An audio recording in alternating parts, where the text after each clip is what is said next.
네, 우리 함께 찬양합시다. Faithful one, so unchanging,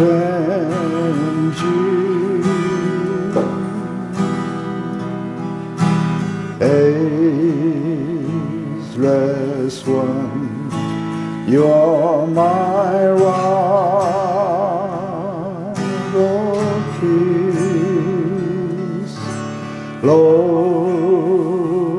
of all, I depend on you. I call out to you again and again. I call out to you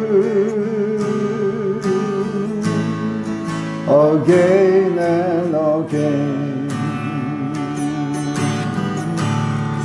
You are my rock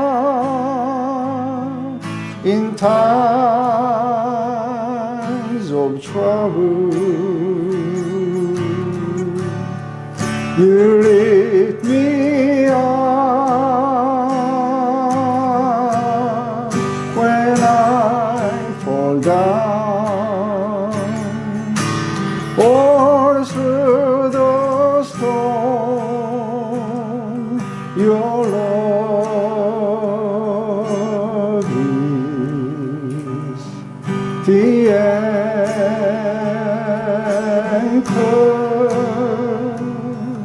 My hope is in you alone. 다시 한번 할까요?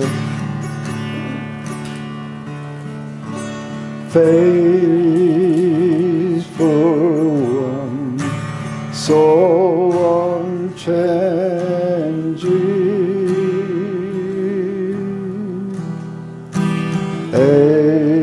ageless one, you're my rock of peace, Lord of all, I depend on you. I call out to you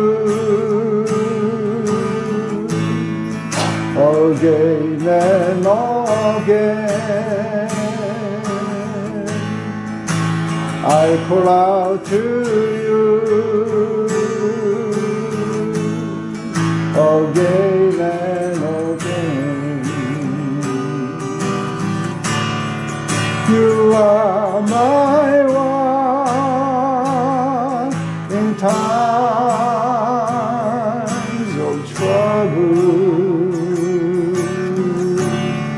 You lift me up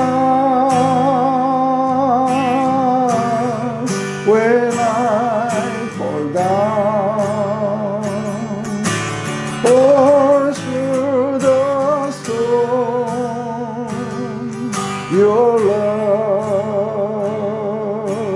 is the anchor.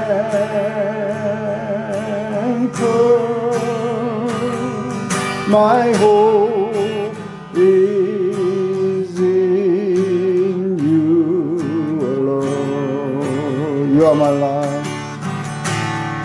You are my rock in times of trouble.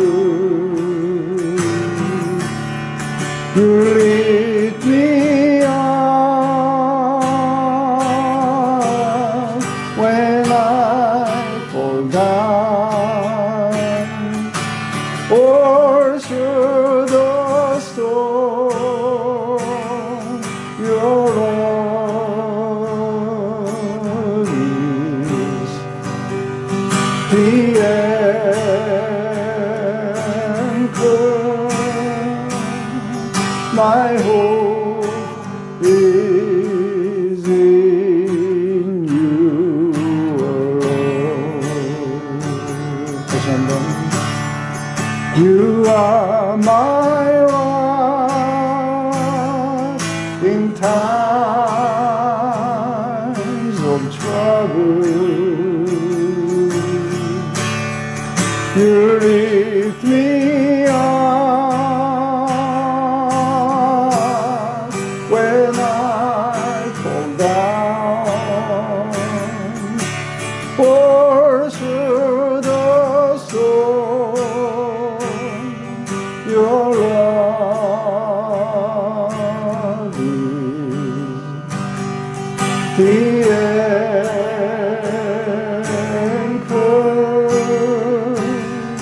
My hope is in you alone. For through the storm, your love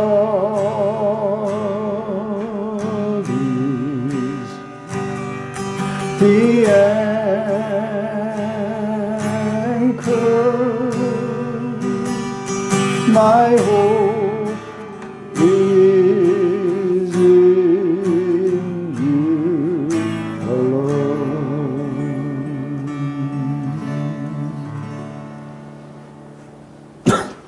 사랑하는 주님, 오늘 2025년도의 첫 시간을 우리가 함께 갔습니다. 온 세상이 어지럽고 혼란스럽고 많은 사람들이 고통을 당하고 있지만 하나님은 이 모든 것 가운데서도 여전히 변함없는 바위처럼 우리 가운데 든든히 계셔서 우리가 의지하고 또 우리가 구원을 요청하며 또 우리가 주님을 부를 때마다 늘 신실하게 우리 가운데 다가오셔서 우리를 위로하시고 힘주시고 또 우리가 새롭게 될 수 있도록 우리를 강건하게 해주실 것을 믿습니다.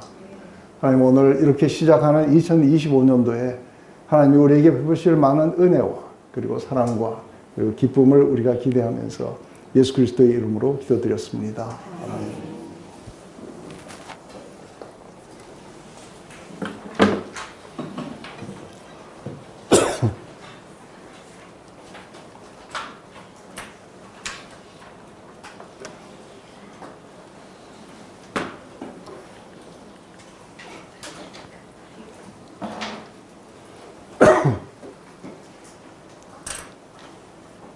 네, 첫 새해인데 서로 인사하시죠. 서로.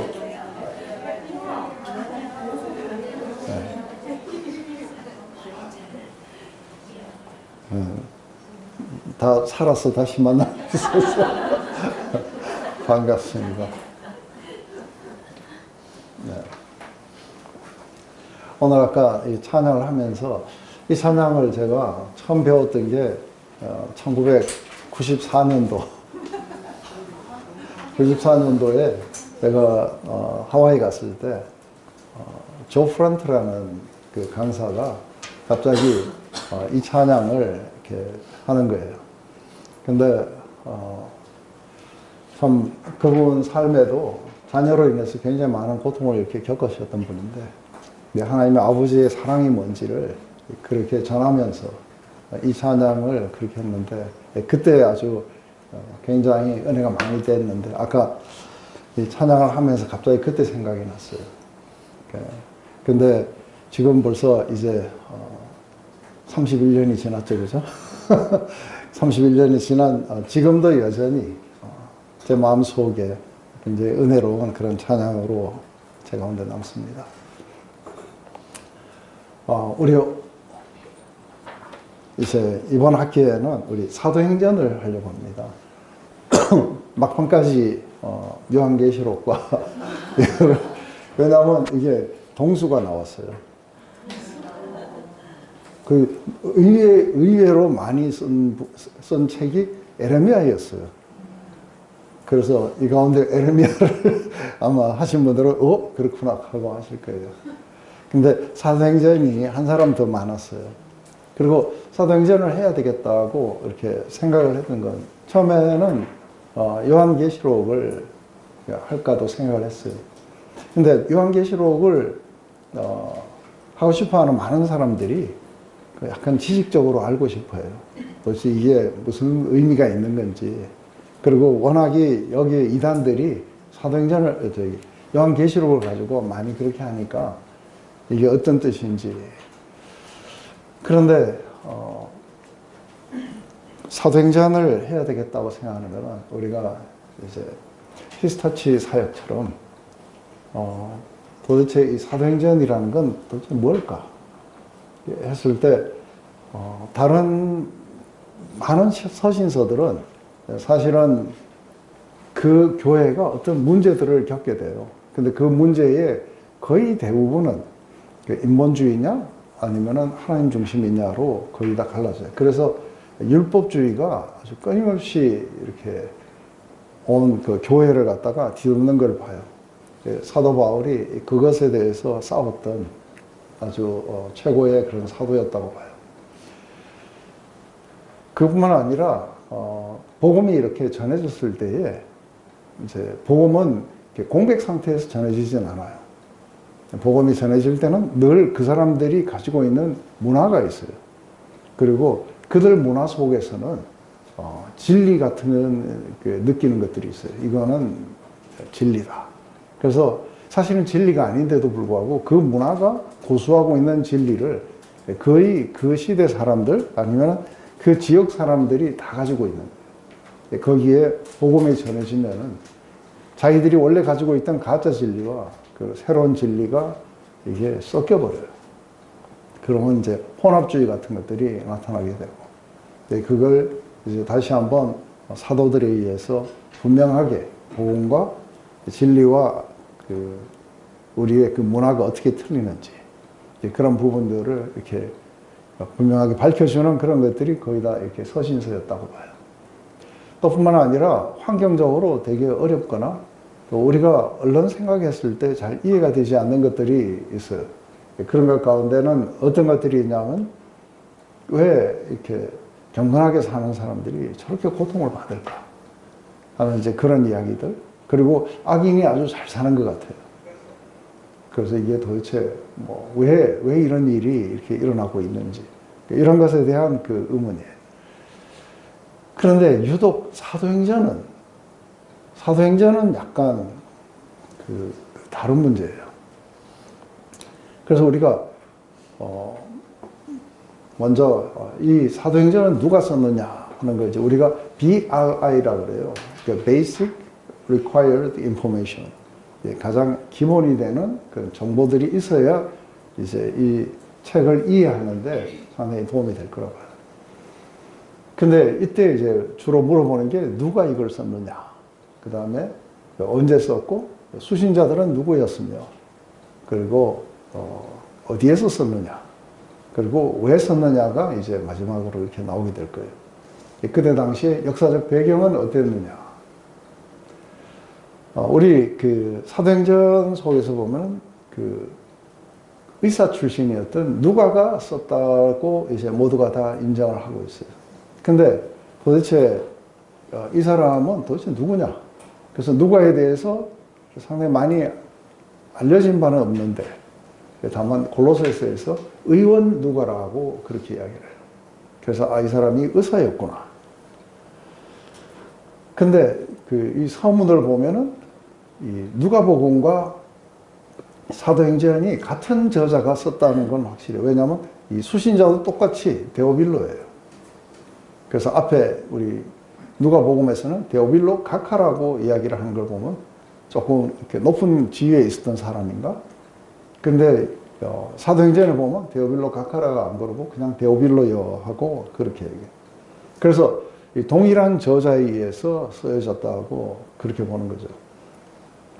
그런데 이 사람이 누가라는 것, 이 사람은 이방인이었다는 것, 이런 것들을 어떻게 아느냐면 이 사도행전을 쭉 추적을 해보시면은 사도행전 6장 10절까지는 바울과 실라가 또 아니면은 그 베드로가 이러면서 주어가 어떤 사람들로 나와요. 그런데 갑자기 이게 드로아에서 빌립보로 건너가는 그때부터 우리라는 단어를 써요. 우리가 하고 나와요. 그래서 우리라는 건 저자를 포함하는 거예요. 그래서 이게 드로아에서 만나서 빌립보에서 살던 어떤 사람이겠구나 하고 이제 그렇게 추적을 할 수 있겠죠, 그죠?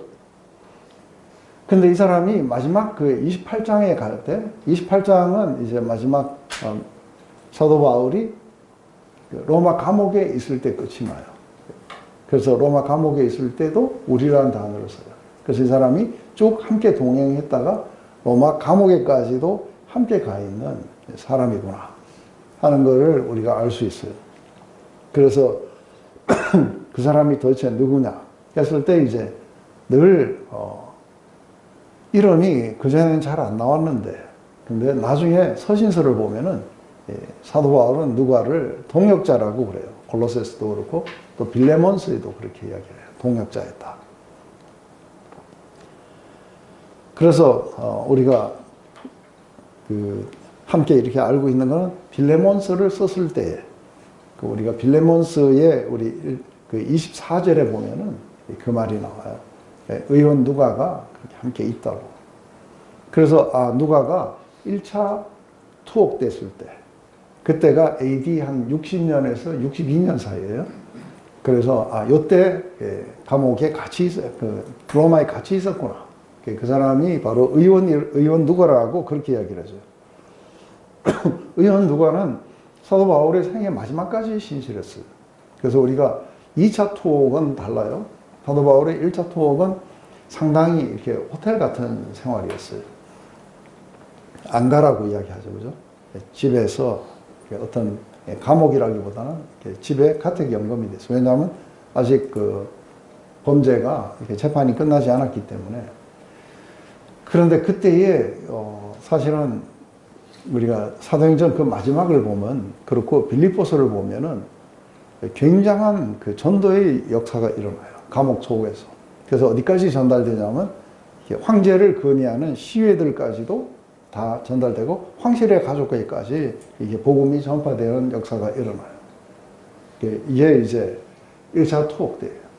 근데 그 1차 투옥 때 그때에 우리 굉장히 그래도 기독교에 대해서 이렇게 이제 호의적이었는데 2차 투옥 때는 좀 달라요. 2차 투옥 때는 이제 AD 64년에 로마에서 불이 나요. 그래서 사실은 사도 바울은 한번 석방이 됐다가 불이 나고 그리고 그때부터 시작해갖고 네로가 이것이 이제 기독교인들이 불을 질렀다 해서 희생양을 삼았던 거죠. 그때에 이제 그 사도들이 거의 다 순교를 해요. 그때에 사도 바울이 2차 투옥이 돼요. 그리고 거기에서 이렇게 썼는 마지막 편지가 디모데후서예요. 거기에서 그때도 모든 사람들이 이제 그때는 상황이 상당히 달라요. 그래서 거의 대부분 아시아에 있는 사람들이 다 버려버리고 대마도 세상을 향해 가버리고 자유주의에 아무도 없을 때에 의원 누가만이 나와 함께 있다고 그렇게 이야기해줘요. 끝까지 신실하게 복음 사역에 함께 했던 사람이었던 것은 분명했던 것 같아요. 이 사람이 누가복음과 사도행전을 이렇게 썼는데 이 양이 어마어마해요. 이 신약의 전체의 27%에 해당되는 굉장히 방대한 양을 이렇게 썼어요. 근데 보면은 제일 먼저 예수님의 생애에 대해서 누가복음의 특징 중에 하나는 예수님의 이렇게 탄생 그리고 어린 시절도 나와요. 그래서 이거 가지고 칸타타 많이 이렇게 지었을 거예요. 그래서 조금 더 특이한 건 이분의 탄생과 어린 시절부터 시작해가지고 그분의 가르치시고 그리고 행하셨던 이 땅에서의 사역. 이제 그뿐만 아니라 어떻게 이 복음이 온 세상에 전파되어 갔는지의 이야기가 이제 2부의 이야기인 이 사도행전이에요. 그래서 초대교회가 어떻게 생성됐고 어떻게 성장했고 발전했는지 그 과정들을 그렇게 잘 그리고 있다고 봐요. 근데 도대체 누가는 어떻게 이 많은 내용들을 알았을까 했을 때 굉장히 이제 좋은 시간이 있었어요. 이 사람은 많은 배운 사람이었고 그러다 보니까 이제 3차 전도여행을 마치고 난 뒤에 사도 바울이 예루살렘을 찾아왔을 때에 체포가 돼요. 그때에 베스도와 벨릭스의 감옥에서 2년 동안을 그렇게 함께 거하게 돼요. 그래서 그때에 이제 이 예루살렘을 방문해가지고 그때에 이제 많은 내용들을, 증언들을 살아있는 사람들로부터 직접 이렇게 들었을 거라 봐요. 그리고 이제 물론 사도 바울뿐만 아니라 아마 여러 사도들도 만났을 거고, 2년 동안 자기가 할 일이 그렇게 많이 없어요. 왜냐하면 이렇게 감옥에 갇혀 있기 때문에, 사도 바울이. 그래서 이 사람은 그 일들을 이렇게 시작을 했을 거라 봐요. 그래서 왜 이런 일을 이 사람은 이렇게 시작을 했을까 하는 것도 이제 궁금증이 있어요. 그러고 나서 이제 지금 사도행전이 이렇게 보면은 감옥에서 아직도 석방이 안 됐어요. 그렇지만 감옥에서 복음이 많이 전파된다는 이야기들로 끝이 나고 있어요. 그래서 아직 석방이 됐으면 석방된 이야기가 나와야 되는데 안 나와요. 그래서 아마 거기에서도 2년 동안 감옥 속에 있어요. 사도 바울은 다른 데 감옥 말고 벨릭스와 베스도 감옥에서 2년, 그리고 로마 감옥에서 2년, 그리고 또 항해했던 기간들. 그래서 아마 누가복음은 먼저 여기에서 많은 자료들을 이렇게 확보해 가지고 궁극적으로는 로마 감옥에서 쓰지 않았을까. 로마 감옥 옆에서 사도 바울을 이렇게 서포트 해주면서, 아마 안가였으니까 자유롭게 사람들이 이렇게 출입할 수 있었어요. 그래서 이 두 책을 쓰지 않았을까, 그렇게 생각을 해요. 데오빌로는 누군가 하는 거예요. 그 데오빌로는 그래서 여기에는 두 가지 이렇게 견해가 있어요. 실제로 어떤 데오빌로 각하라고 이야기를 했기 때문에 실제 로마의 어떤 관리였을 거라고 그렇게 생각을 해요. 근데 데오빌로의 또 이름 자체가 하나님을 사랑하는 사람들, 하나님의 친구, 이런 뜻을 가지고 있어요. 그래서 어쩌면은 하나님을 사랑하는 모든 사람들에 쓰지 않았느냐. 근데 제 생각에는 데오빌로라는 어떤 한 관리에게 이렇게 썼을 거라고 저는 그렇게 생각해요. 실제로 존재했던 인물이었을 거라고 봐요. 혹간에 어떤 사람은 우리가 책을 이렇게 쓰고 나면 이 책을 누구에게 바칩니다 하고 했을 때 그 바치는 사람들은 책이 나올 때까지 굉장히 많은 도움을 주었던 사람이에요. 그래서 어쩌면 데오빌로가 그런 많은 이 책을 쓸 수 있도록 도움을 준 사람이 아닐까 하고 그런 견해도 있지만, 제가 볼 때는 그냥 어떤 관리였을 거라고 그렇게 생각을 해요. 언제 기록했느냐 했을 때, 이건 이제 사도행전은 그렇게 확실하게 저는 로마 감옥에서 함께 같이 안가에 있을 때 그때 썼을 거라고 보고, AD 60년에서 62년 그 정도에 이걸 썼을 거라고 봐요. 근데 왜 기록했는가 했을 때 이 파트가 이제 재미가 있어요. 그래서 우리는 누가가 어떠한 뜻으로 썼는지 상관없이 우리에게 굉장히 많은 정보들을 주기 때문에 우리는 굉장히 감사하죠. 근데 제일 먼저 기독교를 변호하기 위해서 그랬어요. 지금 재판을 앞두고 있어요. 그래서 기독교를 변호하고, 그리고 사도 바울을 지금 변호해 줘야 돼요. 그러려면은 진리를 이렇게 말해야 된다고 보는 거예요. 그래서 우리가 한 가지 이렇게 보면 누가복음이든 이렇게 사도행전이든 실제로 문제를 일으킨 사람들은 누구예요?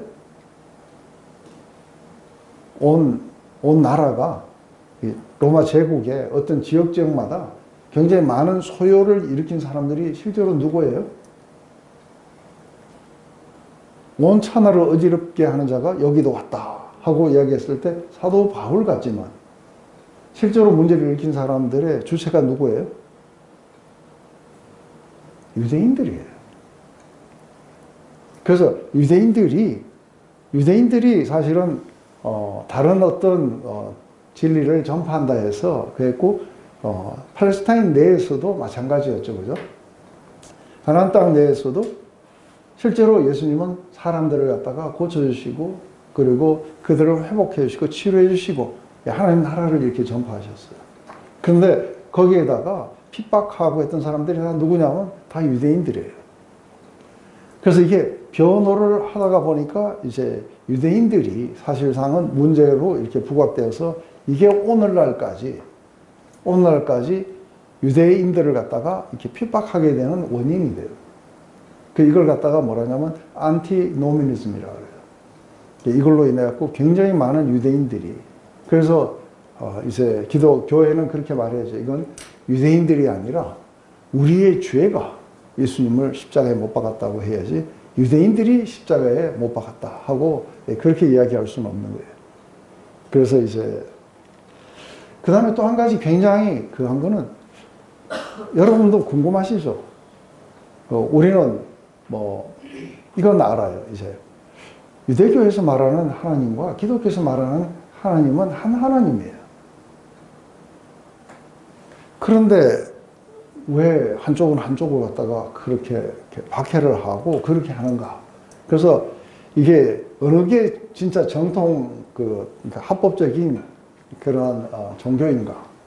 했을 때 이제 사도행전은 이게 바로 구약의 성취다 하는 걸 갖다가 이제 많이 그렇게 강조를 하게 될 거라고 해요. 그래서 로마 재판관에 의해서 마지막에 우리 그런 거에 나와요. 그죠? 베스도, 벨릭스, 그 다음에 아그리빠, 모든 이 관리들이 다 바울에게 뭐라고 이야기해요? 무죄라고 해요. 그러니까 죄를 찾지 못했는 거예요. 그런데 또 한 사람 누구냐면 본디오 빌라도예요. 예수님에게서 아무런 죄를 찾지 못했던 거예요. 그래서 이 모든 이야기들이 이제 예수님도 무죄고 바울도 무죄고 그리고 핍박받아야 될 그런 이유가 없었다 하는 걸 갖다가 아마 그렇게 했을 거라고 해요. 하지만 또 한 가지 이제 우리에게는 이거보다 훨씬 더 중요한 이야기가 있는 거예요. 그것은 어떻게 해서 예수님으로부터 시작됐던 이 복음이 어떻게 세상의 그 중심부에까지 전해질 수 있었는지 그것에 대해서 이제 이야기가 나오게 돼요. 그래서 사도행전에 우리가 이제 그 구조에 대해서 우리가 좀 보면은, 그러니까 승천하시기까지 그 제자들에게 약속의 성령을 기다리라. 그래서 성령이 오시고 그러고 나면 너희는 예루살렘과 그리고 유대와 사마리아와 땅 끝까지 이르러서 내 증인이 되게 될 것이다 하는 이 이야기가 이제 어떤 역사적으로 또 지리적으로 이렇게 퍼져나가는 걸 갖다가 이렇게 보게 돼요. 사도행전은 크게 나눠갖고 우리 12장까지의 이야기 그리고 13장부터 조금 달라지기 시작하는데 물론 그 앞에도 나오지만 대체적으로 12장까지는 누가 상당히 이렇게 강조가 되고 있냐면 베드로가 강조가 되고 있어요. 그래서 베드로에 의해서 어떻게 예루살렘과 그리고 유다, 사마리아까지 이렇게 복음이 전파되었는가에 대한 이야기들이 많이 나오게 돼요. 근데 13장부터는 이제 땅끝까지의 이야기가 이제 우리 사도 바울에 의해서 그렇게 나오게 되겠죠. 그래서 제일 처음에 이제 우리가 유다나 사마리아나 이런 데까지 이게 복음이 전파되는 과정을 보면 사실은 핍박을 통해서 일어나요. 처음에 성령 강림하고 초대교회가 성립되고 그러고 나서 이제 핍박이 일어나요. 그래서 빌립에 의해서 사마리아 전도가 일어나고 이제 더 내시가 이렇게 그 복음을 받아들이고 이런 것들이 일어나죠. 그래서 스데반의 순교가 아주 결정적인 역할들을 해주는 걸 봐요. 그러면서도 우리가 11장에 가면은 이제 그러니까 사도 바울이 다메섹 도상에서 예수님을 만난 이야기가 나오는데 많은 사람들이 이제 바울과 사울의 이야기에 대해서 이름이 왜 사울이었는데 바울로 바뀌었느냐는 이야기들을 많이 하는데 그건 아무것도 안 해요. 왜 11장, 12장까지는 이 사울이라는 단어를 많이 쓰고, 왜 13장부터는 바울이라는 단어를 쓰느냐 하면은, 여러분들 게바는 어느 나라 말이에요? 게바. 베드로 원래 이름은 시몬이었어요. 근데 뭐 이름을 게바라 하리라 그래요. 그래서 이 게바라는 건 어느 나라 말이에요? 히브리식 말이에요. 이름이에요. 근데 베드로는 뭐예요? 피터. 피터는 이게 로마식 이야기예요. 그래서 게바, 피터. 사울은 이게 히브리 이름이에요. 그런데 바울은 뭐냐면 그거는 사울의 그러니까 이게 라틴어예요. 이게 똑같은 이름이에요. 그런데 다만 어떻게 그 하느냐에 따라서 어느 쪽 이름을 부르는데 왜 바울로 많이 불러지느냐 했을 때 그 전까지는 사울로 이렇게 불러진 것은 유대 안에 있었어요. 그죠? 그런데 바울로 불러지는 이유가 이게 이방인의 사도예요. 이방인의 사도인 만큼 히브리식 이름이 아니라 이게 로마식 이름으로 그렇게 해서 세계 전역에 그렇게 알렸기 때문에 그렇다고 봐요. 그래서 사실은 뭐 사울이냐 바울이냐 이름 바꾼 게 아니라 어떤 식으로 표기를 했느냐에 따라서 달라진다고 해요. 여기에 이제 13장부터 28장까지는 이제 바울의 1차, 2차, 3차 전도여행. 그리고 그 안에 굉장히 중요한 하나의 회의가 하나 열리는데 예루살렘 공회예요. 그 이야기가 15장에 나와요. 여기에서 그러니까 이방인도 율법을 지켜야 되느냐 했을 때 모든 것들 우리도 내지 못했던 것들을 이렇게 우리가 지울 수 없다. 그래서 풀어줘야 된다. 하는데 다만 이방인과 이제 교회 안에 이방인과 유대인들이 함께 같이 있다 보니까 이것만은 서로 교제를 위해서 금지를 해줘야 된다고 했던 게 이제 목 졸라 죽인 거라든지 피라든지 뭐 이런 종류들을 이제 금했던 것이겠죠.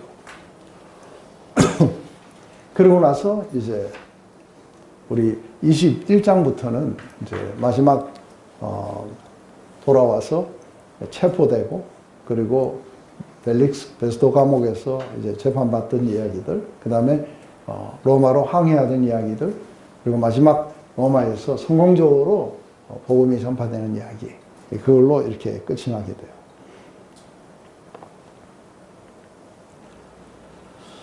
그래서 우리가 이 사도행전을 이제 읽으면 여러 가지의 유익이 있지만 제일 첫 번째 유익은 뭐냐면 우리가 바울이 13개의 편지를 썼어요. 13통의 편지를 썼는데 그 중에 10개는 바로 이 사도행전에서 굉장히 많은 우리가 정보를 얻을 수가 있어요. 그때 다 가서 복음을 전했던 그 장소이기 때문에 거기가 제일 이제 중요하겠죠. 그런데 나머지 3개의 편지는 이거는 1차 투옥하고 상관이 없이 1차 투옥에서 석방되고 난 뒤에 썼는 책이 이게 3개가 있어요. 그 중에 하나가 제일 먼저 디모데전서예요. 그 두 번째가 디도서예요. 그런데 마지막 남은 디모데 후서는 2차 투옥에서 죽기 직전에 썼어요. 그래서 이 3개는 사도행전 기록하고 상관이 없어요. 그래서 우리가 디도서는 그 배경이 그레테 섬이에요.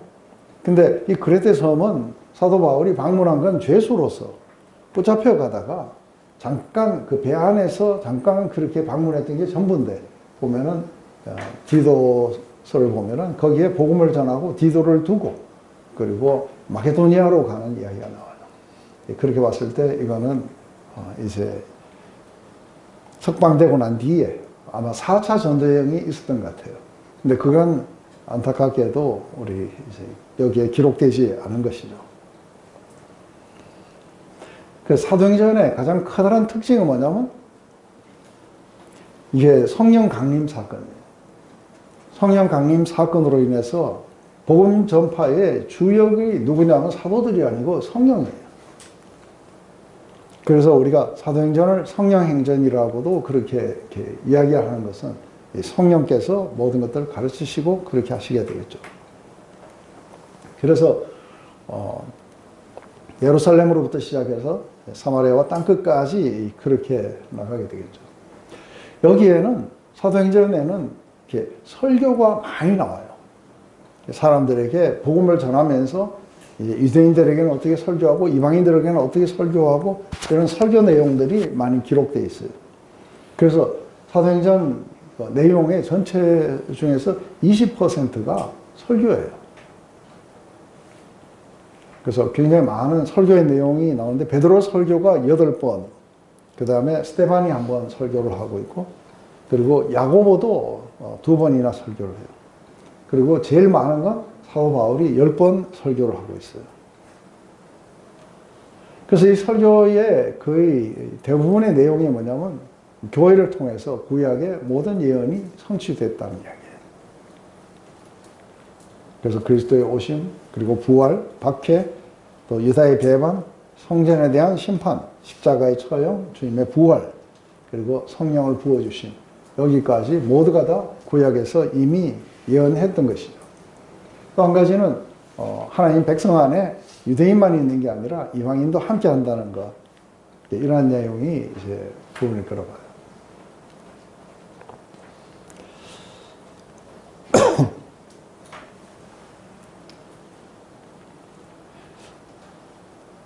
사도행전을 이렇게 썼을 때에 이제 몇 가지 복음이 전파될 때에 세상 환경 속에서 굉장히 이렇게 도움이 됐던 게 있어요.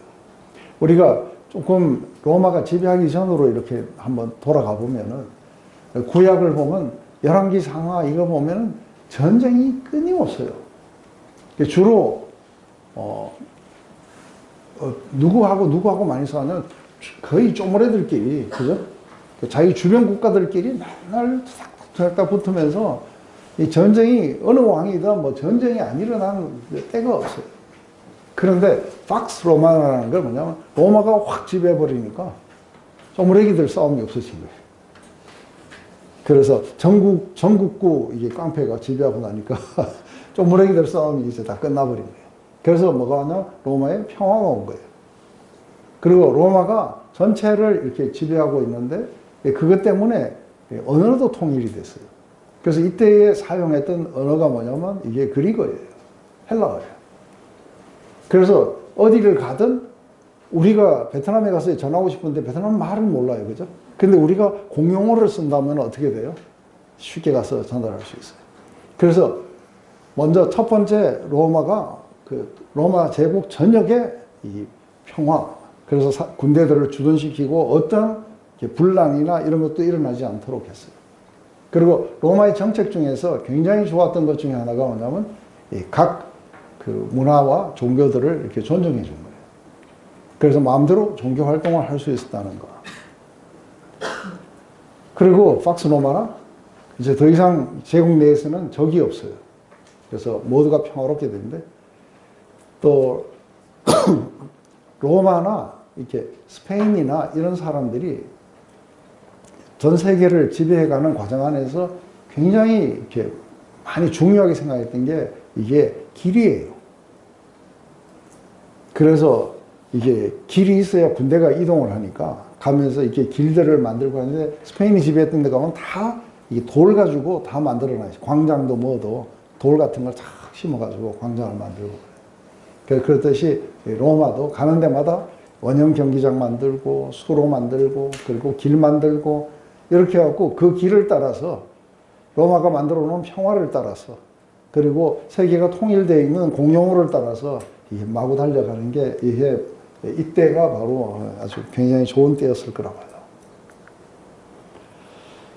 그래서 사람들을 조금 더 이렇게 종교보다는 그런 어떤 뭐 건투사들의 이야기라든지 아니면은 뭔가 놀이, 문화 이런 거에 좀 빠지도록 그렇게 했죠.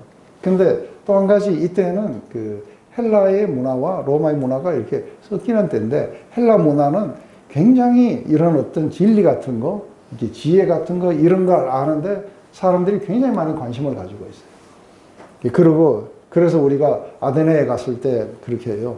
알지 못하는 신에게 하고 이렇게 바치는 사람들에게 이제 우리가 어떻게 하나님으로 말미암아 살고 기동하고 있는지 그런 이야기를 하니까 내일 다시 와서 우리한테 또 들려주지 않겠느냐고 진짜 오는 날 보면 바빠 죽겠는데 예, 그때는 그러지 않았나 봐요.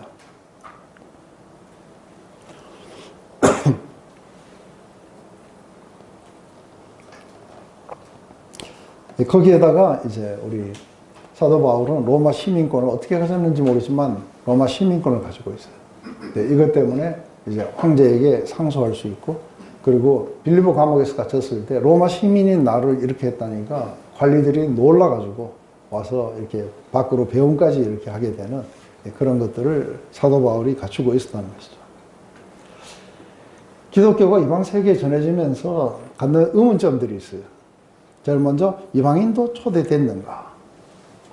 그 다음에 이제 유대인과 이방인들의 많은 갈등을 이뤘던 게 할례나 음식법이나 아니면 절기의 문제들, 이런 것들은 어떻게 해야 되는 건가?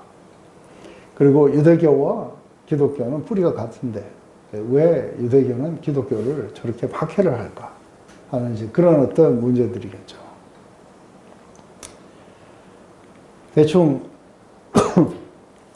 사도행전이 대충 어떤 것인지를 이렇게 이해하신다면은 왜 성령이 그렇게 강조가 되고 있는지에 대해서도 우리가 조금 더 생각을 해봐야 돼요.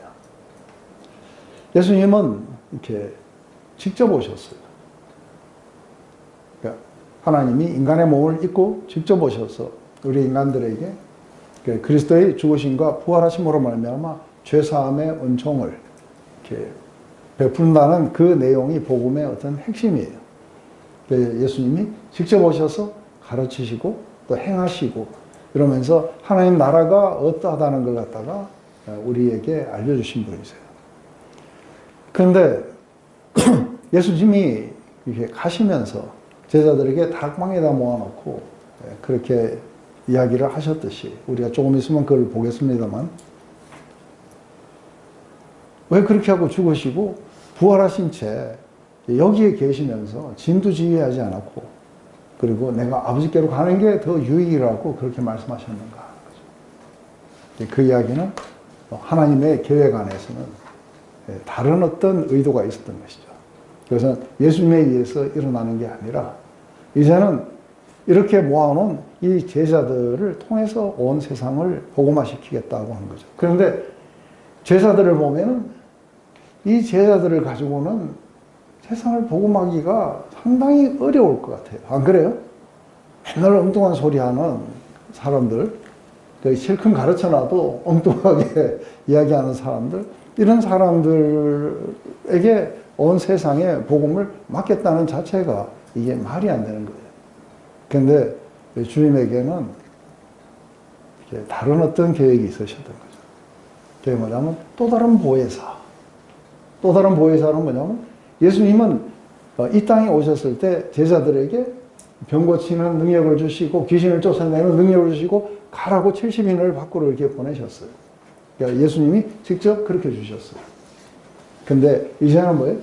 아버지께서 약속하신 성령이 오셔서 우리 안에 임파워해 주셔서 우리가 예수님하고 동일한 일도 하고 그보다 더 큰 일도 할 수 있도록 하시는 것은 다만 하나님이 교회를 통해서 믿는 제자들을 통해 가지고 온 세상에 예수님이 유대에서 일으켰었던 것보다 훨씬 더 크다란 사역을 이렇게 하시겠다는 게 그게 하나님의 계획이었던 것 같아요. 그래서 우리가 얼마나 잘났느냐, 우리가 얼마나 많이 아느냐는 별로 안 중요했어요. 중요한 건 뭐예요? 하나님이 우리 안에 오셔서 가르치시고 행하시도록 우리를 갖다가 이끌어 가신다.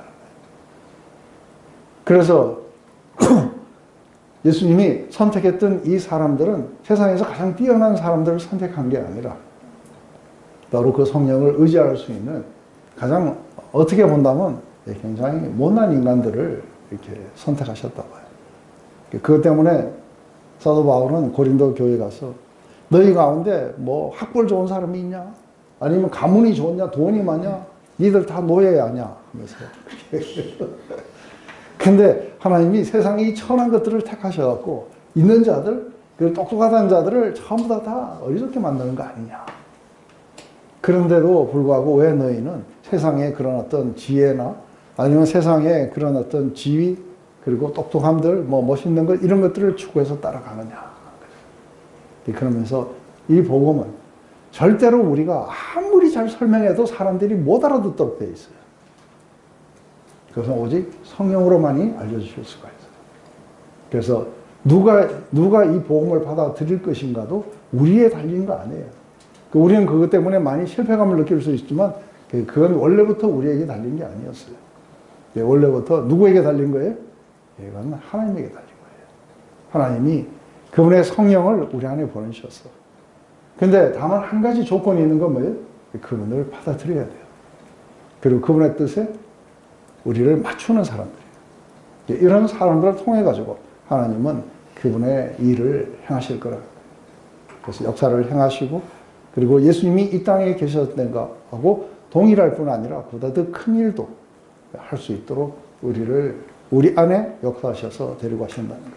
그래서 사도 바울은 늘 그걸 알았어요. 그죠? 나도 내 안에서 역사하시는 이의 역사를 따라. 그게 없으면 자기는 아무런 사역도 할 수 없다는 걸. 그렇지만 거기에 맞춰서 나도 있는 힘을 다해서 수고하노라 하고 이야기합니다.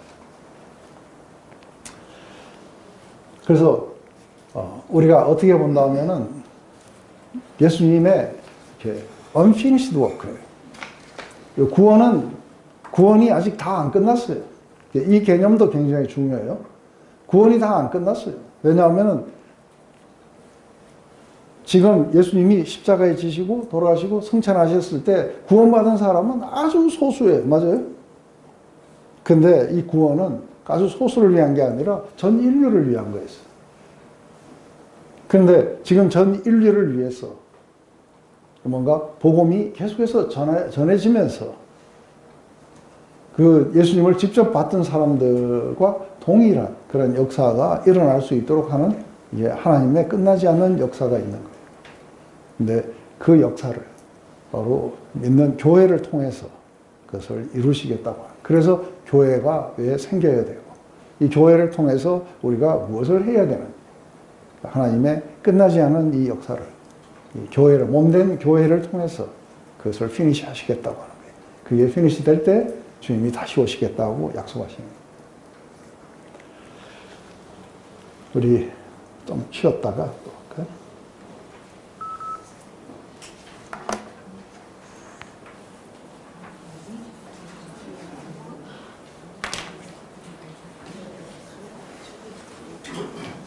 자, 우리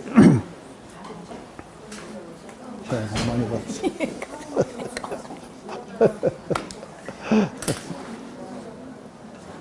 자, 현주. 일어날 거 좀 뭐 안 해.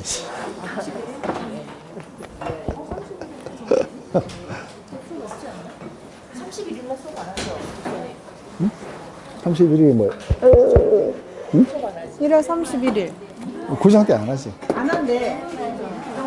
구정? 그죠? 구정 때.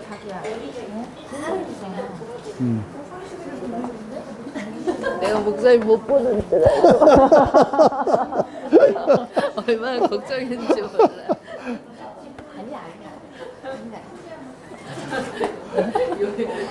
같은 뉴이어. 요양보.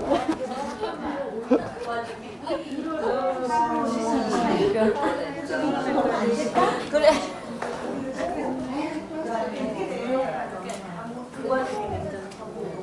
하림이 잘 지내요?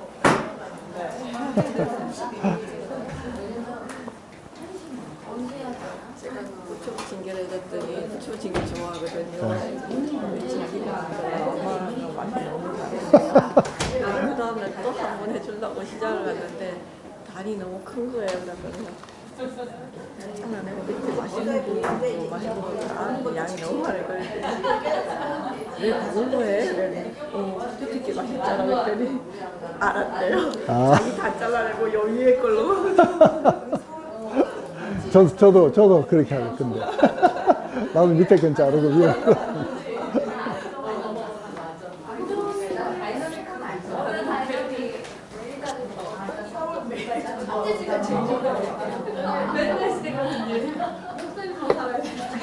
응?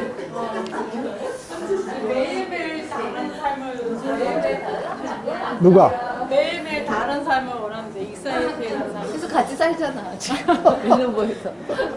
같이 살잖아. 매일매일 다른 삶? 색다르게. 아침마다 같은 삶을 아침마다 새롭게. 늘 새롭게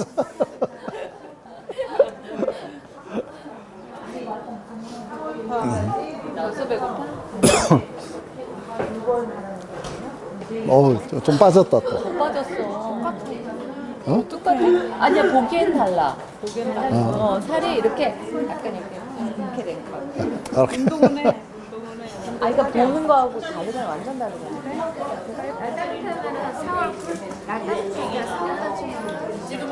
많이 아파요?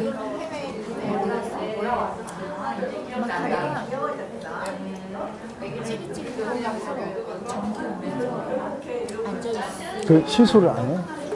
진짜 맞은 거 그래서. 그 속에 이렇게 풍선 같은 거 끼. 찍는 수술? 그건 아직 안 했어. 아니, 그것도 수술이 아니고 시술이던데. 시술은 그 하고 바로 퇴원해서. 그 시술을 하자는 병원은 아직. 네? 그런 시술을 하자는 병원은 아직 못 만난 것 같고, 일단 주사 맞고, 경관 보장할 것 같으니까. 저기 누구의 미정이도 그거 했고 우리 사위도 했어. 풍선 넣는 거? 풍선 넣는 거?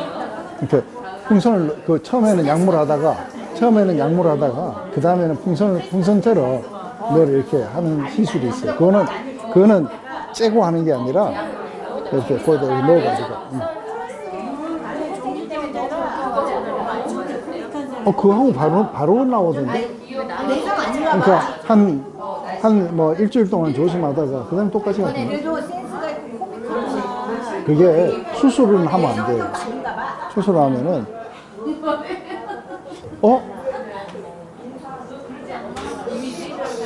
뭐예요? 단치가 이게 달린 거 일부러 달렸다고? 이거 봐봐라. 단추 여기다. 어디? 뒤에? 언니 또 모르대. 아니 이거 그거 아니야? 단추가 여기 달렸네?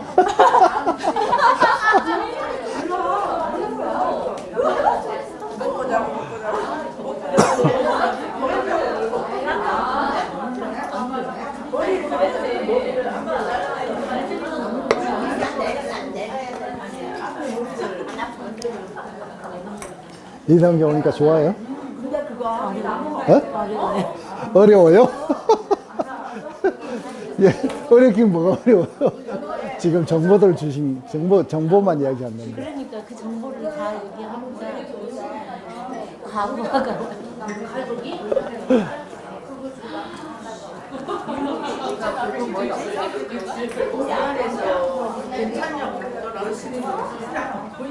나오면 저녁에 뭐? 밥 먹고 어. 이렇게 나와서 저녁 차려주고 나와서 밥 먹고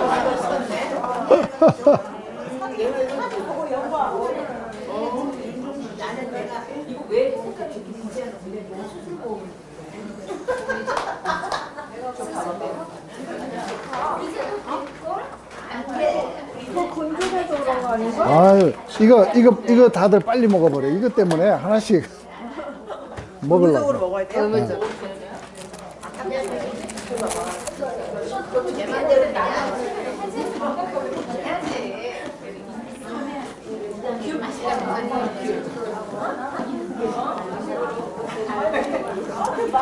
이렇게 해서 보드를 안 해. 키가 작아서 내가. 너 보드를 안 해? 말로 해, 말로.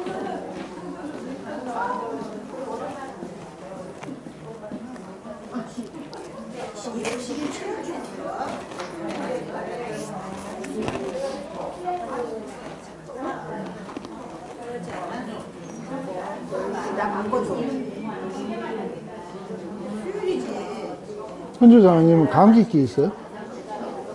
여기가 지금 모기가 딱 여기 떨어지더라고요. 지금 어떻게 하니까 목이 건조하고 제가 기침을 자꾸 하거든요. 이것 때문에 하면 요거 해줄까요? 이거 공기청정기인데. 목이 건조해지면 자꾸 기침이 나와서 제가. 그러니까 공기청정기 해줄까요?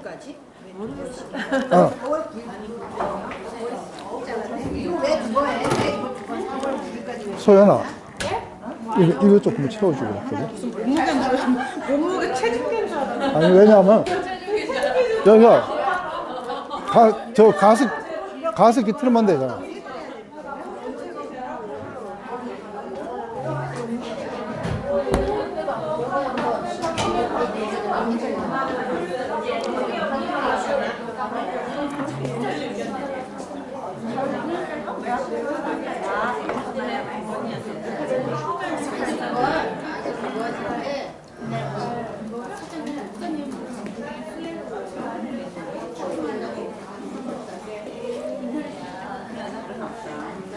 우리 목사님. 목사님. 몇 번 뵀습니다. 네? 몇 번 뵀습니다. 아, 그래.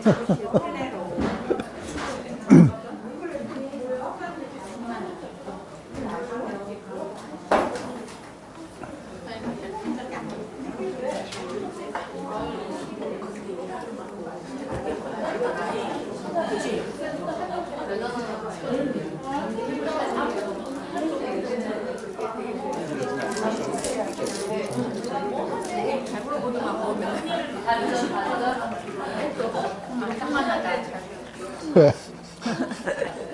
목사님 다이어트 하신 거예요? 아니? 뭐 특별한 일은 없지? 특별한 일이요? 범연이 지금 어떻게 됐어? 이건 그건데 그 충만하다 이런 뜻이 플레로라 그러셨어요? 그랬나? 맞아요? 아니 뭐 저기 일독방 이름 지으려고 플레로라고 지을 이게 맞아요? 네. 아니야, 이거 거꾸로 해도 안 나와. 안 나와.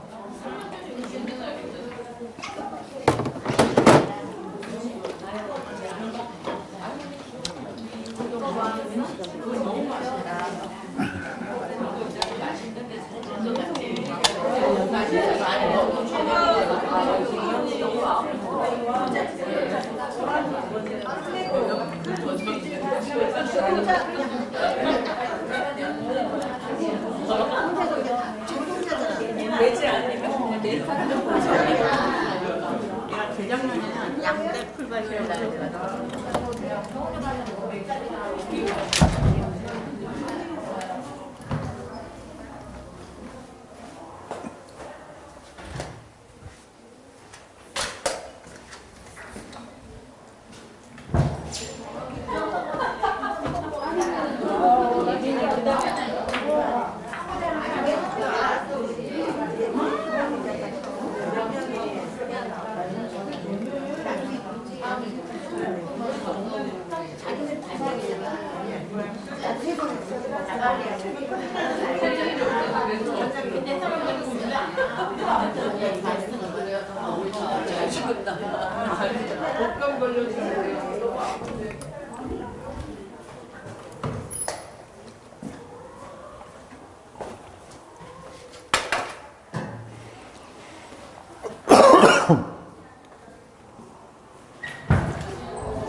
수렁에서 건졌대. 수렁에서 건지니까.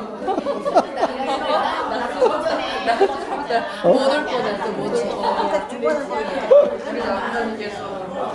하리지 하는데 좀 해야 되지 않아? 내가 아니 하면서 할 수 있어 그랬더니 안 될 텐데 그래서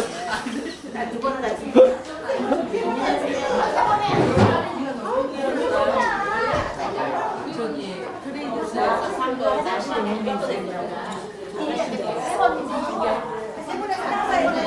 집에서 나가서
네.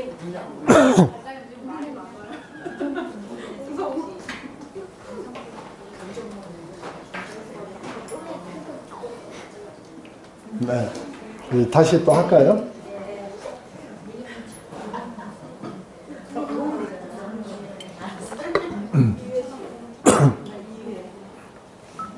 절까지를 보면 데오빌로요, 내가 먼저 쓴 글에는 무릇 예수께서 행하시며 가르치기 시작하신부터 그가 택하신 사도들에게 성령으로 명하시고 승천하신 날까지의 일을 기록하였노라.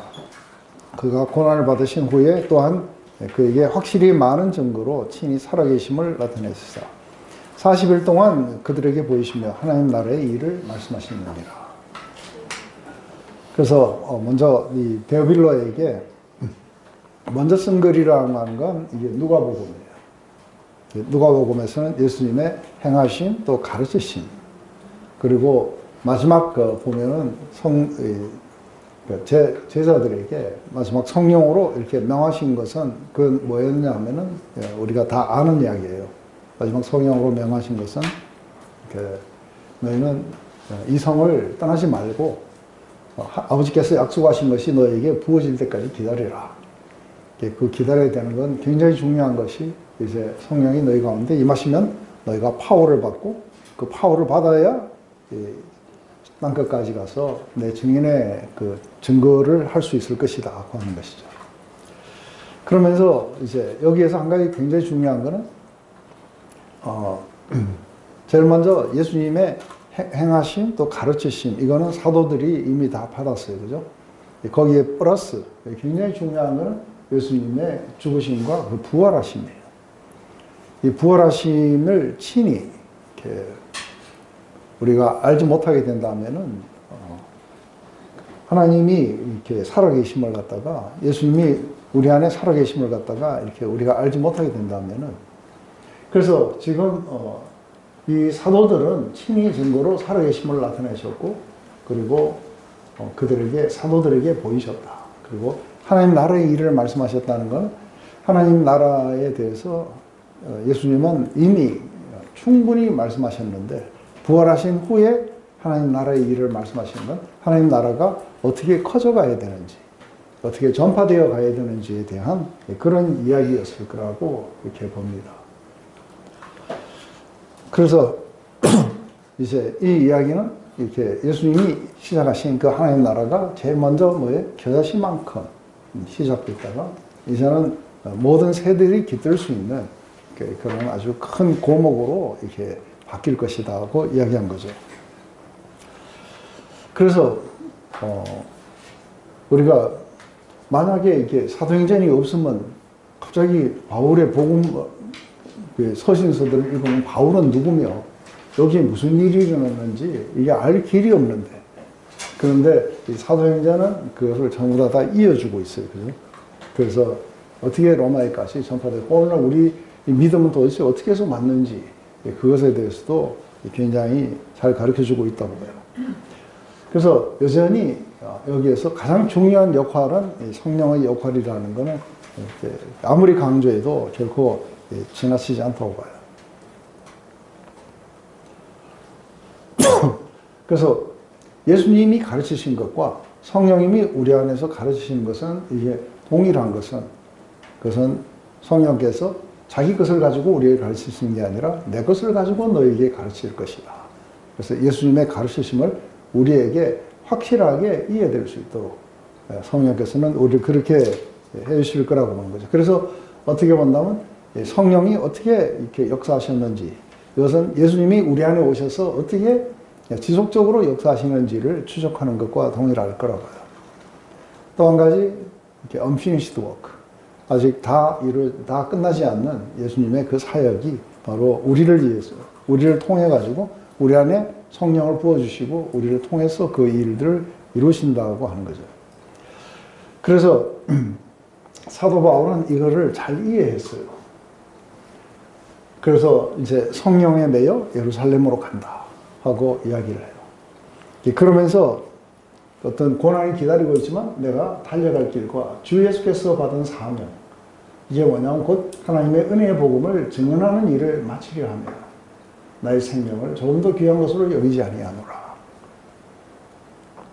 그래서 왜 이런 각 성에서 이제 나중에 우리가 보게 될 거예요. 각 성에서 너가 들어가면 이렇게 결박될 거라고 이야기하고 굉장히 많은 고난이 있을 거라고 성령께서 계속해서 어떤 영적으로 민감한 사람들을 통해 갖고 예언을 해줘요.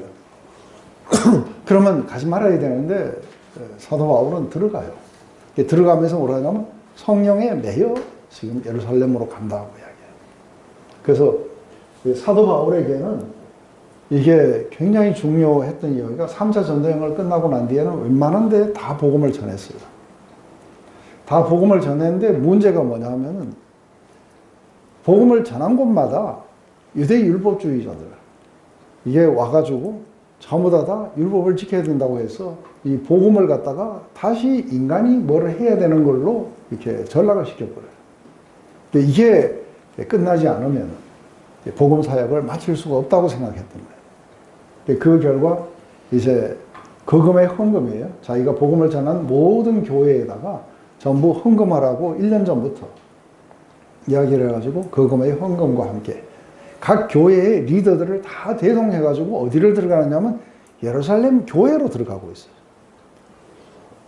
그래서 예루살렘 교회를 왜 들어가느냐 하면 예루살렘 교회에 가서 이렇게 주께서 뿌린 씨로 이렇게 거둔 열매들이 이렇게 있다는 것을 이야기를 하면서 제발 이제 더 이상의 그 임명장 같은 거 이런 거 해가지고 그래서 와가지고 무슨 뭐 절기를 지켜라 율법을 지켜라 이런 인간들을 좀 그만 보냈으면 좋겠다고 하는 거예요. 그게 사라져야 뭐예요? 자기가 전한 그 복음이 더 이상의 이게 반응적 율법주의로 돌아서지 않은 채 할 수 있다. 안 그러니까 가는 곳마다 그 사람들이 와가지고 계속해서 이게 뭔가 방해를 하고 있다고 보는 거예요. 그걸 이제 완전히 단판을 지으러 지금 들어갔는데 사도 바울의 계획하고는 상당히 다르게 하나님은 늘 다른 계획을 가지고 계세요. 아예 예루살렘 교회 자체를 없애버리세요. 언제?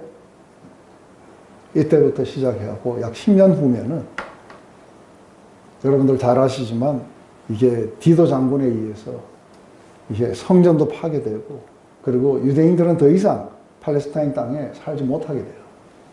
그 결과 디아스포라가 생겨나고 1948년에 다시 국가가 건립될 때까지 아예 유대 땅에 아무도 못 살게 돼요. 이런 어떤 하나님의 계획. 그래 보면 늘 하나님이 뭔가 하시는 걸 이렇게 보면은 상당히 우리 인간들이 생각했던 것하고는 굉장히 많이 다르게 뭔가가 일어나고 있는 것 같아요. 그렇지만 사도 바울은 늘 그것이 자신이 해야 되는 거예요. 왜냐하면 예수님이 이제 앞으로 그렇게 말씀하실 거예요. 그죠? 이 성령이 너에게 임하시면은 너희는 사마리아 땅끝까지 이르러서 나의 증인이 되거라. 내가 죽고 부활하고 그리고 죄사함의 은총이 너희들에게 임했다는 것. 이것을 우리가 끝까지 증거해야 된다는 게 이게 우리가 해야 될 일이라는 걸 갖다 보게 되겠죠.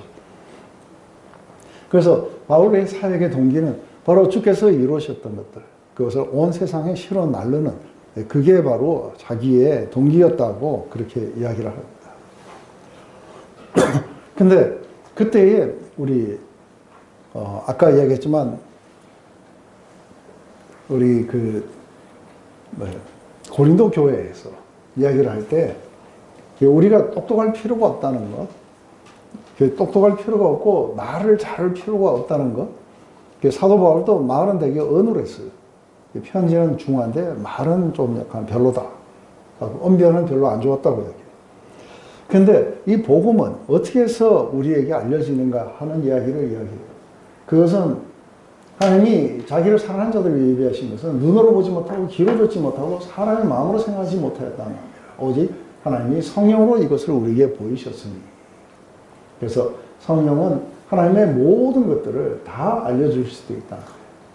그래서 우리가 세상의 영이 아닌 오직 하나님으로부터 영을 받았으니 이는 우리로 친히 하나님께서 우리에게 은혜 주신 것을 알게 하려 함이라. 그래서 이게 성령을 받지 않으면 알 수 없는 이야기들이에요. 그래서 우리가 말을 잘하거나 또 내가 어떻게 말을 해야 되거나 이거에 대해서 굉장히 고민하시는 분이 계신데 그건 고민하실 필요가 없어요. 왜냐하면 성령께서 우리에게 이렇게 말하게 하신 것을 우리가 할 뿐이고, 그리고 실제로 그 사람이 그 복음을 이해할 수 있는 것도 우리가 잘 설명을 했기 때문에 이해하는 게 아니라 바로 성령께서 그 사람에게 역사해 주셨기 때문에, 그렇지 않으면 알 수 없다고 하는 게 사도 바울의 이야기예요.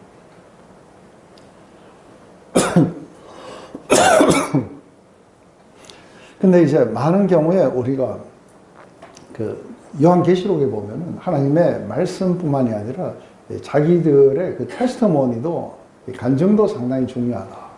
그래서 우리가 어떻게 그 복음이 우리에게 왔는지 하는 어떤 간증도 중요하다는데, 근데 어떤 사람들은 이게 그 자기의 진짜 간증이 아닌 자기의 어떤 체험 같은 걸 많이 전하는 사람들이 있어요.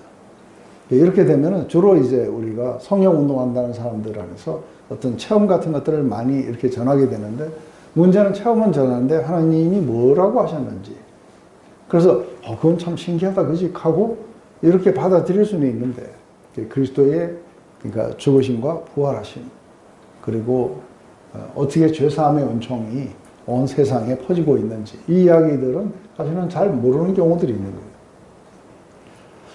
또 한 가지는 뭔가 이렇게 뭐 이렇게 믿고 나니까 상당히 삶이 좋아지더라든지, 기도를 하면 이루어지더라든지, 이런 식으로 이렇게 전도를 이렇게 하기도 하고 해요. 이건 상당히 자기중심적인 그런 전도의 방법이라고 봐요. 근데 우리가 전도하는 방법은 이 복음을 전파하면서, 그러니까 하나님이 역사하실 수 있도록 올바른 복음을 전파하며 하나님께서 역사해 주시면 그 사람은 하나님이 구원을 해 주실 거라고 그렇게 믿어요. 그래서 제가 복음을 전해보고 이러면은 정말 엉터당도 않는 사람들이 갑자기 뭐예요? 성령을 받고 막 이렇게 되고, 다 알아들을 것 같은 사람은 가면 치러 또 계속 이걸 반복을 하고 있고, 어떤 사람은 갑자기 한번 듣고 그것도 다 안 들었어요. 그래가지고 끄트머리 가서 듣고는 갑자기 막 성령을 받고 그런 사람들도 있고. 그리고 복음을 전하다가 굉장히 또 자존심 상하는 경우도 많아요. 그래갖고 이 사람들이 거의 다 알아들은 것 같아요. 그래서 이제 조금만 더 하면 될 거라고 막 이랬는데 안 돼요. 그런데 안 되는가 보다 했는데 갑자기 목사님 어저께 로마서 읽다 성령 받았어요. 아니 내가 그렇게 얘기할 때는 안 듣더니 네, 이런 걸 다 경험하다 보면은 내가 얼마나 열심히 잘 설명을 했다고 꼭 되는 건 아니구나 하는 것들을 우리가 보게 돼요. 그래서 성령의 능력으로 가르친다는 게 어떤 것인지, 그죠?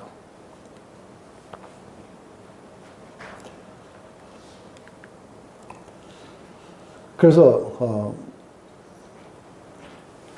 우리 방금 이렇게 이야기했던 것처럼 그가 택하신 사도들에게 성령으로 명하시고 승천하신 날까지 일을 기록했다 그래요. 그래서 누가복음의 제일 마지막을 보면은 그게 뭐였느냐 바로 이거예요. 어떻게 이제 그 구약의 모든 예언들이 그렇게 예수님에 관해서 나온 것인지, 그래서 그리스도가 고난을 받고 3일에 죽은 자 가운데서 살아나시고 그 이름으로 죄사함을 받게 하는 회개가 예루살렘에서 시작해서 모든 족속에게 전파될 걸 기록했다는 거예요. 너희는 바로 이 일의 증인이라. 근데 어떻게 증거하느냐면 아버지께서 약속하신 것을 너희에게 보내시리니 위로부터 능력을 입혀질 때까지 성을 머물라. 그래서 그냥 단순하게 이렇게 모든 구약의 성취가 예수님 안에 이루어졌다, 이걸 갖다가 우리가 가서 전하는 게 아니고 이게 성령을 받고 능력을 받고 그리고 나가서 전해야 된다는 게 예수님의 이 마지막 말씀이었어요.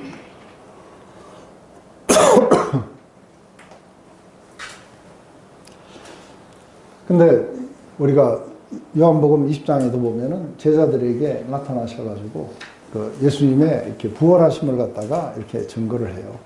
근데 예수님의 부활을 이렇게 증언을 받는 것은 굉장히 이렇게 중요해요. 사도 바울도 결국은 극적인 그 회심이 부활하신 주님을 만나고 나서야 이제 모든 것들이 다 달라졌어요. 그래서 사도 바울에게 자기가 구약을 다시 다 읽어보고 이렇게 복음을 깨닫게 된 것은 바로 두 가지의 요인이었어요. 하나는 부활하신 주님을 만났다는 것, 그리고 또 하나는 성령을 받았다는 것. 이 두 가지가 모든 것들을 전부 바꿔놨다는 거죠. 그래서 주님의 가르침만이 전부가 아니다. 사도 바울은 예수님이 가르치는 걸 한 번도 못 들었어요. 그렇지만 예수님이 가르치는 것을 전부 다 알고 있어요. 어떻게 알았냐면 바로 성령으로 그렇게 가르침을 받은 거죠. 그런데 의외로 놀랍게도 사도 바울은 사도들에게서 배운 게 아니에요. 누가 예수님의 그 가르침을 갖다가 이렇게 들은 것을 전해 들어서 복음을 깨달은 게 아닌 거예요. 우리가 갈라디아서에 보면 계시로 받은 거예요. 근데 그 계시가 뭘 통해서 왔냐면 구약을 통해서 왔어요. 이거는 사도 바울은 구약의 정통한 자예요. 근데 잘못 이해했던 거죠. 근데 성령을 받고 그리고 부활하신 주님을 만나고 나서야 모든 이 내용들이 바로 예수님을 포인트했다는 걸 갖다가 알게 되면서 거기에서 사도 바울이 복음을 그렇게 깨닫게 되겠죠. 우리 이제 부활하신 주님. 우리는 지금 주님을 만나면은 그 육체를 가신 주님을 만날 수는 없고 부활하신 주님을 만나야 되는데 그 부활하신 주님은 이제 우리가 영으로 만날 수밖에 없어요. 그런데 이게 어떻게 가능하냐 했을 때 사도 베드로는 그렇게 이야기해요. 우리는 예수님을 보지 못했지만 우리는 믿고 우리는 사랑한다는 거예요. 사랑할 뿐 아니라 말할 수 없이 영광스러운 즐거움으로 즐거워한다는 거예요. 결국은 우리는 부활하신 주님을 믿음 가운데서 만나게 될 거라고 하는 거예요. 그래서 주님이 내 안에 살아계신다는 그 증거가 어디에 있느냐 했을 때 내가 주님을 사랑한다는 거예요. 그러니까 우리는 허공에다 대고 사랑한다고 할 수 없어요. 어떤 실체가 우리에게 도달한 거예요. 그것은 성령으로 말미암아. 그래서 좀 이걸 보면은 주님을 사랑하는 자들 안에 이렇게 살아 계시게 되는데 이제 굉장히 중요한 거는 예수님이 그렇게 말씀하세요. 잠깐 후면은 날 보지 못하지만 잠깐 후면은 너희들은 나를 보리라. 그래서 내가 아버지께서 약속하신 또 다른 보혜사 성령을 너희에게 보내리니 성령이 우리에게 오시면은 너희가 내가 하는 일을 할 뿐 아니라 나보다 더 큰 일도 하게 될 것이다. 그러면서 그날에 너희는 알게 될 거다. 내가 너희 안에 있다는 거를. 그리고 너희도 내 안에 있고 우리가 아버지 안에 있다는 것을 알게 될 것이다. 주님이 우리 안에 살아계심을 우리가 어떻게 알 수 있냐면 성령을 받음으로써 그분을 사랑하게 되고 그분과 내가 하나가 되었다는 것을 우리가 알면서 그분이 우리 속에 살아계심이에요. 그래서 우리가 주님을 사랑하는 자들 안에 그 안에 살아계시는 그게 바로 성령으로 우리 가운데 함께 거하시는 것일 거라고 해요. 이제 마지막 지상 명령이에요. 그죠? 사도와 함께 모이사 그들에게 분부하여 이르시되 예루살렘을 떠나지 말고 내게서 들은 바 아버지께서 약속하신 것을 기다리라. 요한은 물로 세례를 베풀었으나 너희는 몇 날이 못되어 성령으로 세례를 받으리라 하셨느니라. 그들이 모였을 때에 예수께 여쭈어 이르되 주께서 이스라엘 나라를 회복하심이 이때이니까 하니 이르시되 때와 시기는 아버지께서 자기 권한에 두셨으니 너희가 알 바가 아니요 오직 성령이 너희에게 마시면 너희가 권능을 받고 예루살렘과 온 유대와 사마리아와 땅 끝까지 이르러 내 증인이 되리라 하시느니라. 절대로 이게 우리 손에 달린 건 아니에요. 우리가 예수님이 그렇게 자 복음을 이제 이렇게 너희들 이만큼 가르쳤으니 너희들은 그냥 이제 앞으로 그렇게 해라. 이렇게 보지는 않는 거예요. 근데 한 가지 놀라운 거는 이제 사도행전을 보면서 이제 우리 이렇게 레노버하고 사도행전에 나오는 교회하고 제가 비교를 좀 해볼게요. 아니, 데살로니가 교회에는 3주 정도 있었어요. 한 텀이 아니고. 그리고서는 복음을 전했던 사도 바울은 핍박을 받아서 도망을 가버렸어요. 그러면 사라져야 되는 거 아니에요? 나 안 사라져요. 그리고 마지막에 에베소 장로들을 그 밀레도에서 만나서 그렇게 이야기해요. 지금 이제 이 복음을 무너뜨리려고, 진리를 무너뜨리려고 굉장히 많은 이단들이 설치게 될 거라는 걸 안다는 거예요. 그런데 뭐에 부탁을 해요? 말씀과 성령의 부탁을 한다. 그래서 이 말씀을 가지고 있으면, 그리고 실제로 이 교회를 유지하고 그렇게 나가시는 분은 이게 성령님이실 거라는 거예요. 그래서 거기에다가 부탁한다 하면서 사도 바울은 이거를 만들어 놓고는 아무리 길어도 제일 긴 게 내가 봤을 때 에베소였어요. 3년 반 동안. 그렇게 두란노 서원에서 가르쳤던 거예요. 나머지는 그렇게 오랜 시간을 한결같이 머물 수가 없어요. 그래서 이게 막 지나다니면서 해야 돼요. 그것도 굉장하게 뭔가 인기를 얻으면서 유명 강사로 온 게 아니라 맨날 도망다니면서 핍박받아가고 그렇게 와서 이쪽에서 핍박하다가 저쪽에 가서 복음을 전하는데 또 교회가 생겨요. 가는 곳마다 교회가 생겨요. 이게 핍박받고 별 볼 일 없는 한 인간에 의해서 되었다고 볼 수는 없는 거예요. 이게 바로 성령을 받아야 돼요. 그리고 하나님이 바로 우리 안에서 직접 역사하시고 직접 가르치시는 게 아니라면은 우리가 그걸 할 수 있는 존재들이 아니라는 건 확실해요. 그래서 우리는 약속하신 이 성령을 기다리라고 한 거예요. 근데 이때에 성령 세례에 대해서 이야기를 할 때에 뭐라고 이야기하느냐면 바로 이게 요한은 물로 세례를 베풀었으나 그래요. 그래서 이게 물 세례, 물 세례에 상당히 중요한 건 뭐예요? 한 사람이 이전의 삶이 죽고 새로운 삶으로 떠오르는 걸 이야기를 해요. 그런데 이것의 실체는 성령 세례 안에서 나타난다고 해요. 그래서 완전히 이전의 삶이 죽고 새로운 삶으로 이렇게 떠오르는 거예요.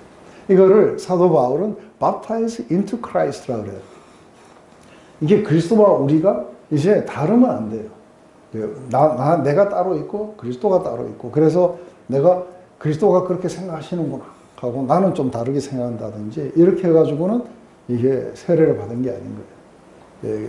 그리스도의 그 마음이 내 마음이 되고 그리스도의 생각이 내 생각이 되려면 내가 나를 부인하는 것들이 일어나면서 그게 일어나게 될 거라는 것이죠. 근데 지금 여기서 보면 주께서 이스라엘 나라가 회복하심이 이때이니까 하고 이렇게 묻는 것은 이제 뭔가가 사도들의 생각 속에서는 성령이 오시고 그리고 뭔가가 굉장한 파워를 받게 되면은 이제는 이 땅의 지상 왕국이 건설될 거라고 그렇게 생각했던 거죠. 근데 그것은 아주 먼 뒷날의 이야기지만 사도들의 생각에는 거의 다 자기들이 살아생전에 오실 거라고 그렇게들 많이 생각해요. 그래서 이제 주님 오실 날 얼마 남지 않았다 했는데 얼마 남지 않은 게 지금 2000년 넘어가 버렸어요. 그러니까 많은 사람들이 마지막에 가서는 많이 실망을 해요. 그래서 어떤 사람들은 천지가 지었을 때 옛날이나 지금이나 전혀 뭐 다른 가가 없는데 주께서 오신다는 그 약속은 어디 있느냐 하고 이런 말을 하는데, 이게 베드로는 뭐예요? 주께는 하루가 천년 같고 천년이 하루 같은 이 사실을 알지 못하느냐. 드디어 오실지라도 분명히 오신다는 거죠. 그래서 아까 우리가 보면은 분명하게 아는 거는 오실 거라는 거예요. 그렇지만 한 가지 지금 거기에 대해서는 지금 우리가 신경을 쓰지 말라고 하는 거예요. 지금 신경을 써야 되는 건 뭐예요? 성령이 너에게 임하시면 너희가 권능을 받고 그리고 땅 끝까지 이르러 내 증인이 되는, 이것이 우리가 포커스 해야 되는 부분이라고 이야기를 하는 거죠. 제일 먼저 우리가 주님의 가르치심 그리고 주님의 행적, 그 역사 이런 거를 다 알고, 그리고 예수 그리스도의 십자가의 죽으심 또 부활하심 이런 걸 다 알고 난 뒤에 우리는 뭘 해야 되느냐 하는 거예요. 우리는 구원받았으니까 굉장히 이렇게 됐느냐 하는 거예요. 그게 아니라 이제 이것을 우리가 경험했던 이 구원을, 죄사함의 은총을 온 세상에 실어 나르는 그 일을 해라고 하시는 거예요. 그것 때문에 우리에게 이 성을 떠나지 말고 아버지께서 약속하신 성령을 기다려라. 그 성령은 또 다른 보혜사라는 그 말 우리가 요한복음 할 때 했어요. 또 다른 보혜사라는 그 의미는 뭐냐면 예수님이 오셔가지고 제자들 적게는 12제자고 많게는 우리가 70명이에요. 뿐만이 아니라 우리가 조금 있으면 보게 되겠지만 이 성령을 기다리는 사람들의 숫자는 120명이나 됐어요. 뭔가가 층층이 좀 더 있었겠죠. 그런데 굉장히 중요했던 그것은 뭐냐면 예수님이 이 땅에 계셨을 때는 그 사람들에게 직접 말씀하시고 직접 어떻게 하라고 지시도 하시고 하셨어요. 그리고 능력도 줬어요. 근데 또 다른 보혜사라는 건 바로 이렇게 우리가 깨닫고 행할 수 있도록 해주시는 분이 예수님이었다면 또 다른 보혜사, 또 다른 우리의 헬퍼예요. 그분은 누구냐면 성령이시라는 거예요. 이제는 뭐예요? 육체로 오신 분이 이제 영으로 오셔서 우리에게 가르치시고 행하도록 권능을 주시고 그렇게 하실 거라고 하는 거죠. 그래서 우리 요한복음 14장에 보면 이렇게 이야기를 해요. 나를 믿는 자는 내가 하는 일을 그도 할 것이요 또한 그보다 큰 일도 하리니 이는 내가 아버지께로 감이라.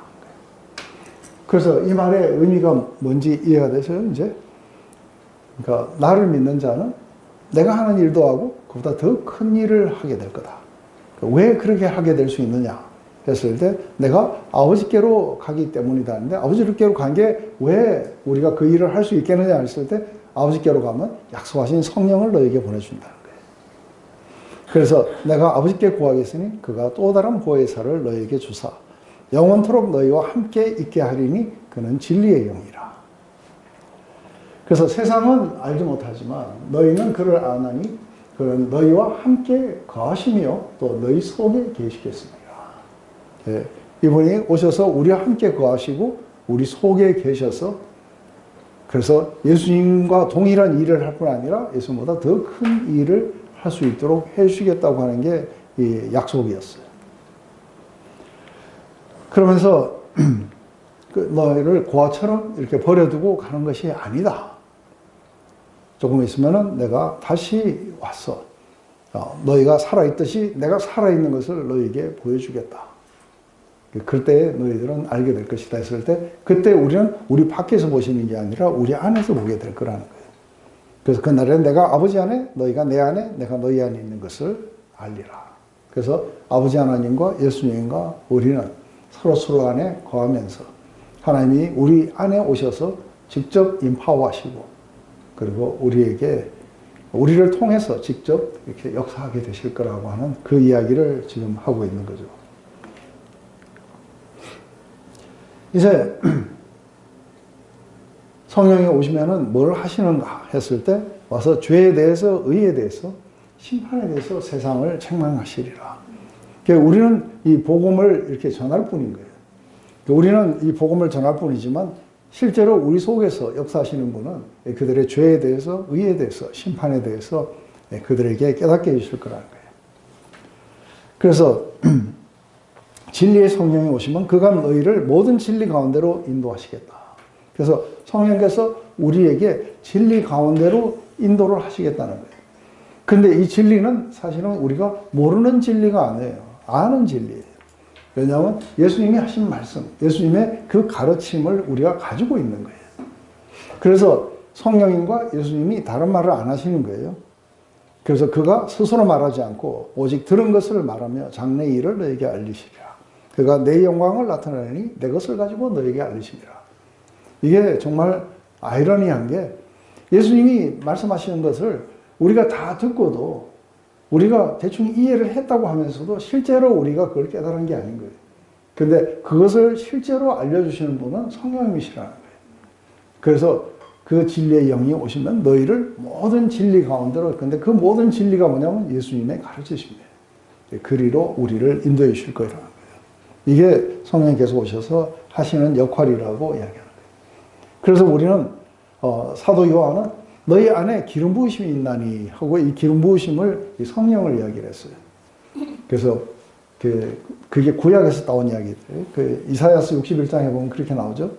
여호와의 신이 내게 임하사 나에게 기름 부으시고 이러면서 이제 성령을 받으시고 나서 그리고서는 이제 가난한 자에게 복음을 전파하려 함이라 이렇게 이야기한 것처럼 그래서 그 기름 부으심이 너희 안에 있다. 성령이 너희 안에 있다. 같은 이야기예요.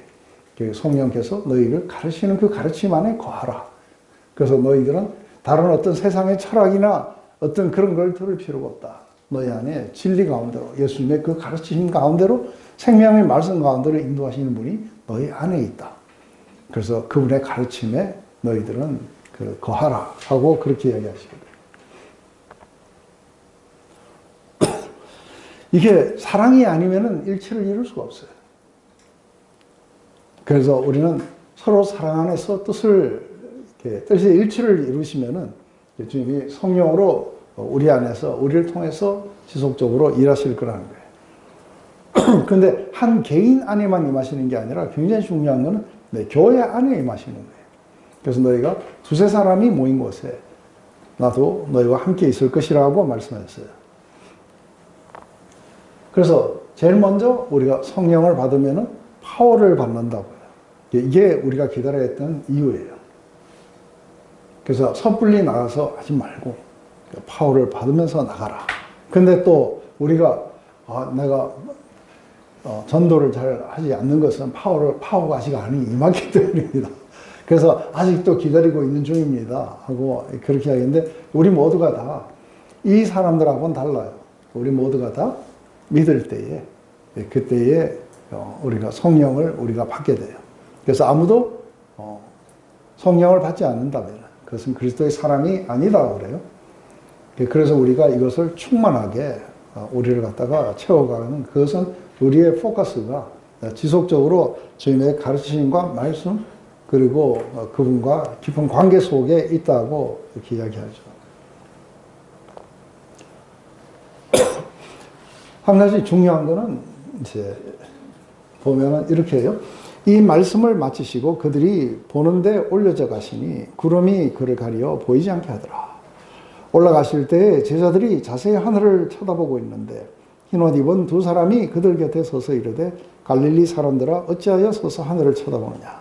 너희 가운데 하늘로 올려신 이 예수는 하늘로 가심을 본 그대로 오시리라.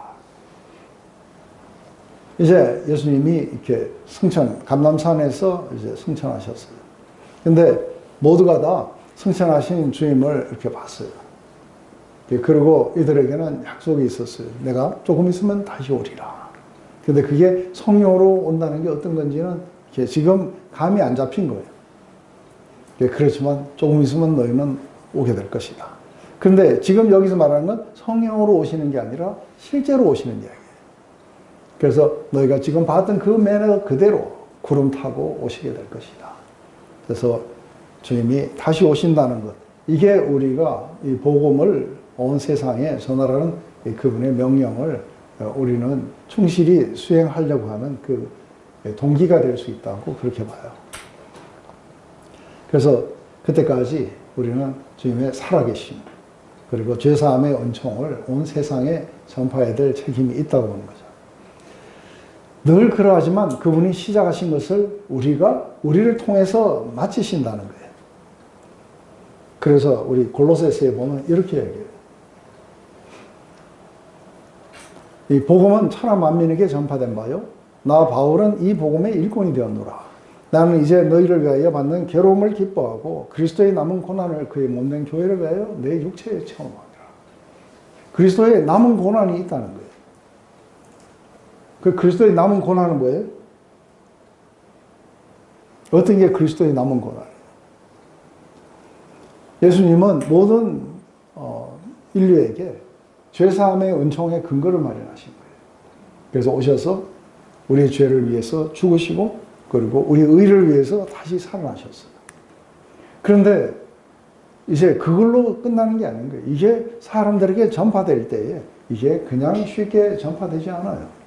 가는 곳마다 저항이 일어나고 가는 곳마다 핍박이 일어나고 그리고 때로는 죽기도 해야 돼요. 근데 그걸 원래는 누가 하셔야 돼요? 예수님이 다 하셔야 돼요. 그러려면 다시 오셔서 또 하셔야 돼요. 그죠? 근데 그거를 누가 하느냐 하면 바로 교회가 하는 거예요. 그게 바로 믿는 자들, 복음을 전파하는 자들이 하게 되는 거예요.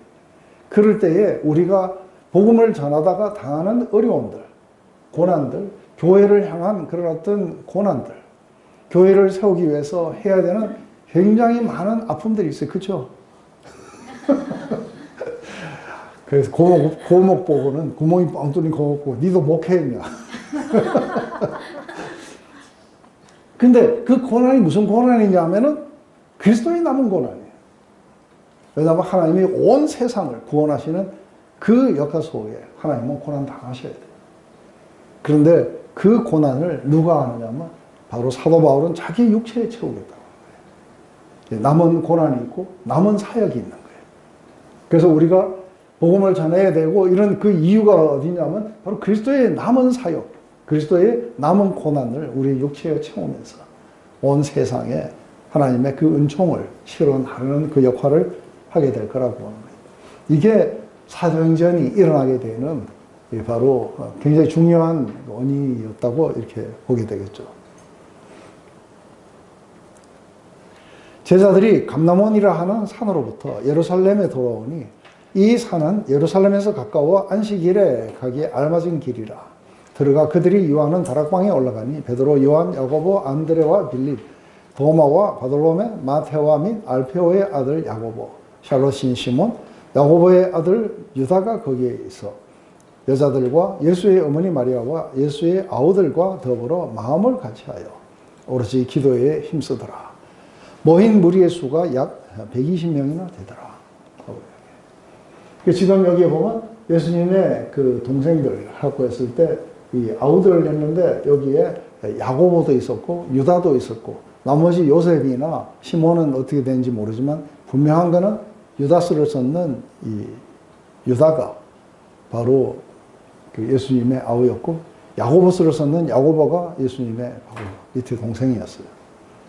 그 부활하신 주님을 이들도 만났다고 고린도전서 우리 15장에 가면은 그 동생 야고보에게도 보시고 마지막에 정말 덜 떨어진 나인 만삭되어 태어나지 못한 나 같은 자에게도 보이셨느니라.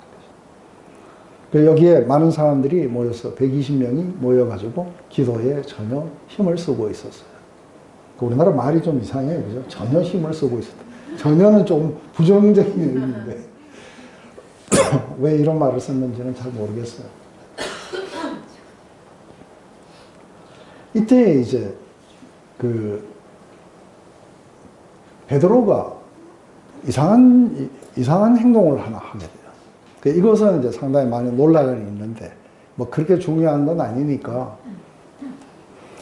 그때 베드로가 그 형제 가운데 일어서서 이르되 형제들아 성령이 다윗의 입을 통하여 예수 잡는 자들이 길잡이가 된 유다를 가리켜 미리 말씀 성경이 응하였으니 마땅하도다. 이 사람은 본래 우리 수 가운데 참여하여 이 직무의 한 부분을 맡았던 자라. 이 사람이 불의의 삭스로 밭을 사고 후에 몸이 곤두박질하여 배가 터져 창자가 다 흘러나온지라. 이 일이 예루살렘에 사는 모든 사람에게 알려져 그들의 말로는 그 밭을 아겔마다라 하니 이는 피밭이라는 뜻이라. 시편에 기록되었을 때 그의 거처를 황폐케 하시며 그의 거하는 자가 없게 하소서 하였고 또 일렀으되 그의 직분을 타인에게 취하여 하소서. 이렇게 하면서 갑자기 유다가 하나가 빠지니까 지금 뭔가 이제 12명의 사도가 원래 있어야 된다고 생각합니다. 그런데 이 파트는 이렇게 누가가 왜 이걸 썼을까, 왜 이 부분을 넣었을까 하는 부분은 조금 이해가 되지만 저는 베드로가 왜 이거를 갑자기 단행을 하게 됐는지에 대해서는 잘 이해는 안 돼요. 예수님이 명하실 때는 이 성을 떠나지 말고 하늘로부터 더디표 오는 성령의 그 능력을 받을 때까지 여기에서 기다리라고 했어요. 그죠? 뭘 이렇게 중요한 것 같으면은 뭐 하라고 했을 텐데. 근데, 그리고 성찬하시기 전에 한 명을 나머지 채워놓고 가시면은 좀 좋으시지 않았을까.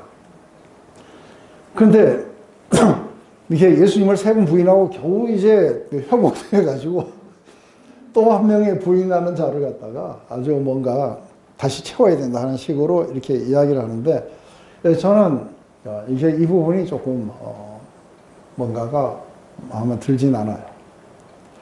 그리고 불의 삭스로 밭을 사고 후에 곤두박질로 배가 터져 죽었다 했는데 이건 유다가 산 게 아니라 유다는 은 30을 받았다가 다시 대제사장에게 도로 줘야 그죠? 그런데 이거는 불의한 돈이다 해가지고 그래서 이게 밭을 산 거는 이 종교 지도자들이 샀어요. 다만 자살을 했다가 실패해가지고 그게 떨어져가지고 뭐예요? 배가 터져가지고 창자가 나와서 죽었다고 뭐 그렇게 나왔어요. 그래서 에겔다마 그래서 피밭이라는 그 밭에 이름이 있었다고 이야기해요. 근데 갑자기 뭐예요? 이 어부가 어떻게 알았는지 시편에 나오는 시편 2편을 가지고 이걸 바꿔야 된다고 이야기하는 거예요. 그래서 이제 그래도 한 가지 반가운 거면 유다가 죽은 것은 하나님의 계획을 망친 게 아니라 하나님의 그 뜻이 이루어졌다고 하는 그 부분은 이렇게 전 동의해요. 근데 우리가 시편이 어떤 것이냐면 시편 69편 25편하고 109편 8편이에요. 그의 거처가 황폐케 하시며 그의 장막에 사는 자가 없게 하소서.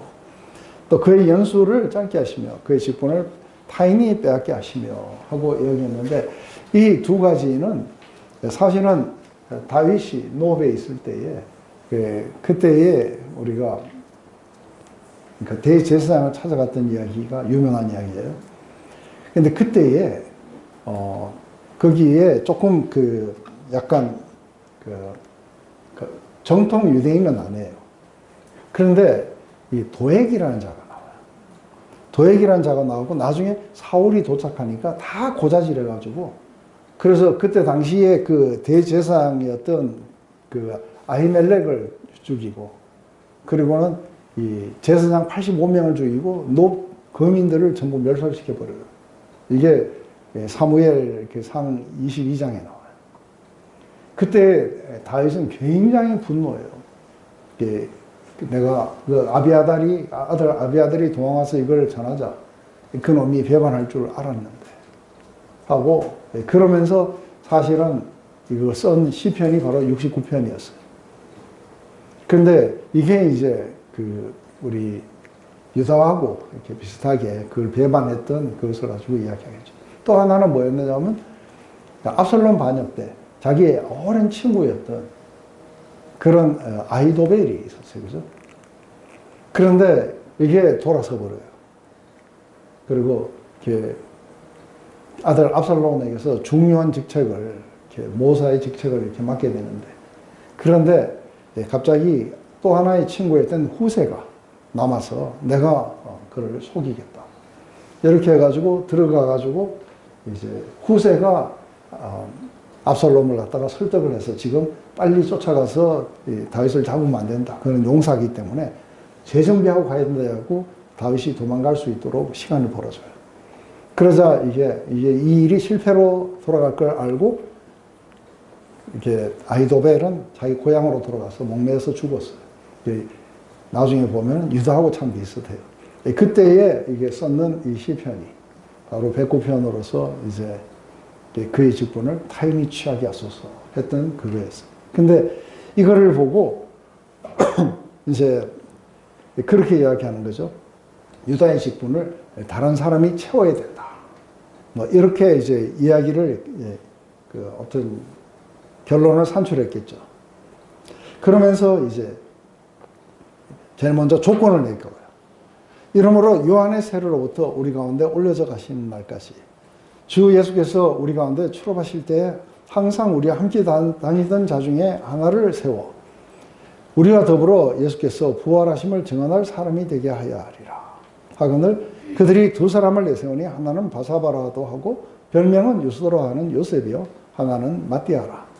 그들이 기도하여 이르되 무사람의 마음을 아시는 주여 이 두 사람 중에 누가 주님께 택하신 바 되어 봉사와 및 사도의 직무를 대신할 자인지 보이소서. 유다는 이 직무를 버리고 제 곳으로 갔나이다 하고 제비를 뽑아 마띠아를 얻으니 그가 11사도의 수에 들어가니라. 제일 먼저 나온 조건이 뭐냐면 예수님이 세례를 받으신 때부터 시작해갖고 죽으시고 부활하실 때까지 늘 함께 같이 다니던 자 중에 한 명이라야 된다 하는 게 사도의 조건이었어요. 그리고 이제 그것을 갖다가 증언할 사람이 된다. 하니까 이들의 방법이 뭐냐면 제일 먼저 이제 추천해가지고 이 두 사람인데 하나는 요셉이었고 하나는 마띠아였어요. 그러자 이제 두 사람을 놓고 누구를 주인이 선택하실지 모르니까 어떻게 하느냐면 기도부터 해요. 그래서 기도를 하면서 도대체 누구를 선택하셨습니까? 그걸 보이소서 하고 그 다음에 했는 게 뭐냐면 제비를 뽑은 거예요. 제비를 뽑았는데 마띠아가 뽑힌 거예요. 그래서 11사도에 이제 플러스 이제 12사도가 이게 정리가 된 거예요. 근데 이 방법은 구약에서 쓰던 방법이에요. 구약에서 하나님의 뜻을 구할 때에 우리가 제비를 뽑아도 하나님이 그걸 인도하실 거라고 이렇게 해서 이제 어떤 조건을 내걸고 그리고 추천을 받아가지고 그 속에서 기도를 하고 그 뒤에 이제 제비를 뽑아서 마띠아를 넣었다고 봐요. 근데 이게 왜 성령 강림하실 때까지 안 기다렸을까? 지금 예수님은 굉장히 중요한 게 지금 이거보다 훨씬 더 중요한 게 성령이 오시면은 내가 권능을 받고 땅끝까지 이르러서 내 증인의 삶을 살게 될 것이다. 이게 굉장히 중요했는데 그런데 뭔가가 이게 12명이 채워져야 된다고 생각했던 베드로였던 것 같아요. 그래야 뭔가가 규격이 맞다고 이렇게 생각을 했을 거라 봐요. 마띠아에 대해서는 여기서 나오고 그 다음에 안 나와요. 근데 그 뒤에 어떻게 되는지 몰라요. 왜냐하면 사도행전은 이때 당시에 이렇게 그 이집트나 아니면은 이게 그러니까 시리아나 이런 데에서 일어났던 굉장한 복음의 역사에 대해서는 사실은 안 전해요. 다른 사도들이 어떻게 전했는지도 잘 몰라요.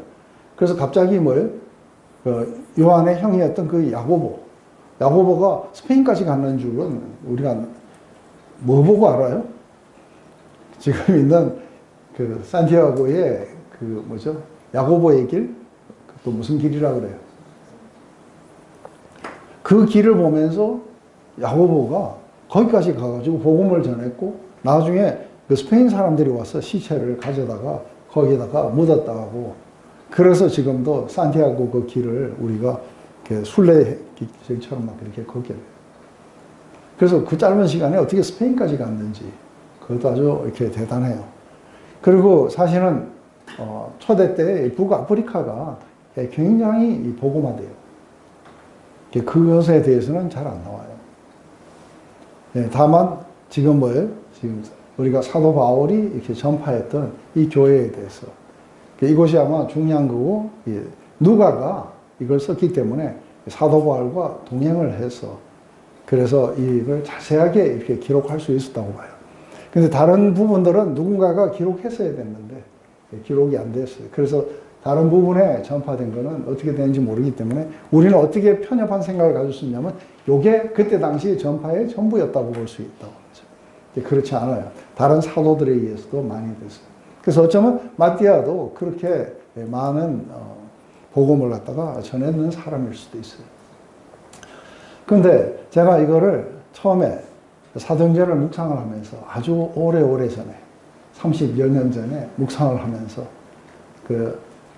제가 이 부분에 대해서 도대체 왜 베드로는 이게 그렇게 중요한지 그러면서 왜 마띠아를 꼭 뽑아야 되느냐 했을 때 사도들은 하나님이 직접 뽑으셔야 되는 거 아닌가. 근데 물론 이 뒤에 가면은 12사도 말고 나머지는 바나바도 사도라고 그러고 다른 사람들도 사도들이 많이 생겨나요. 그래서 사도가 뭐예요? 우리의 직임이나 은사 중에 하나였어요. 모두가 다 사도겠느냐? 모두가 다 가르치는 자겠느냐?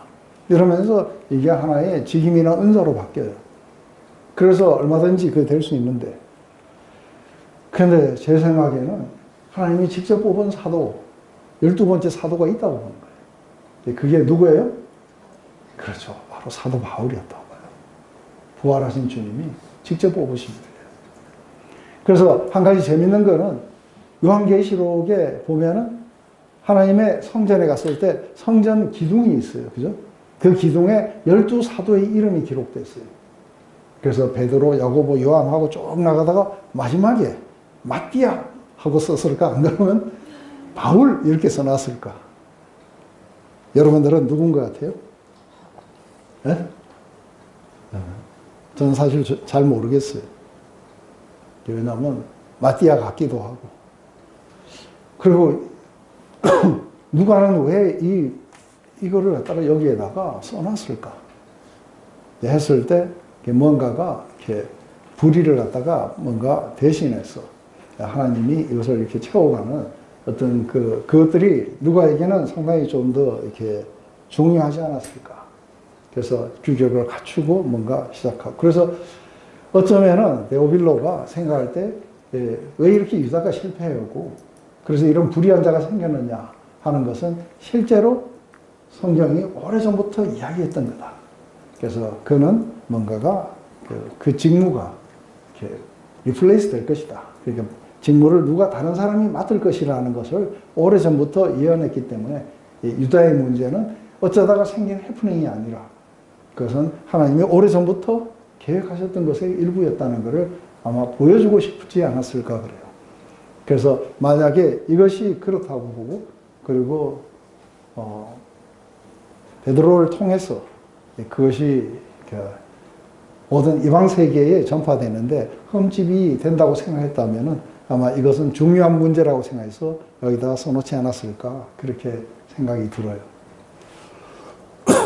그래서 다만 저는 이게 올바른 결정이었다 아니었다 보다는 이렇게 한 사람의 제자들과 실패했는 것에 대해서 하나님의 뜻은 무엇이었으며 하나님의 계획은 어떤 것이었을까.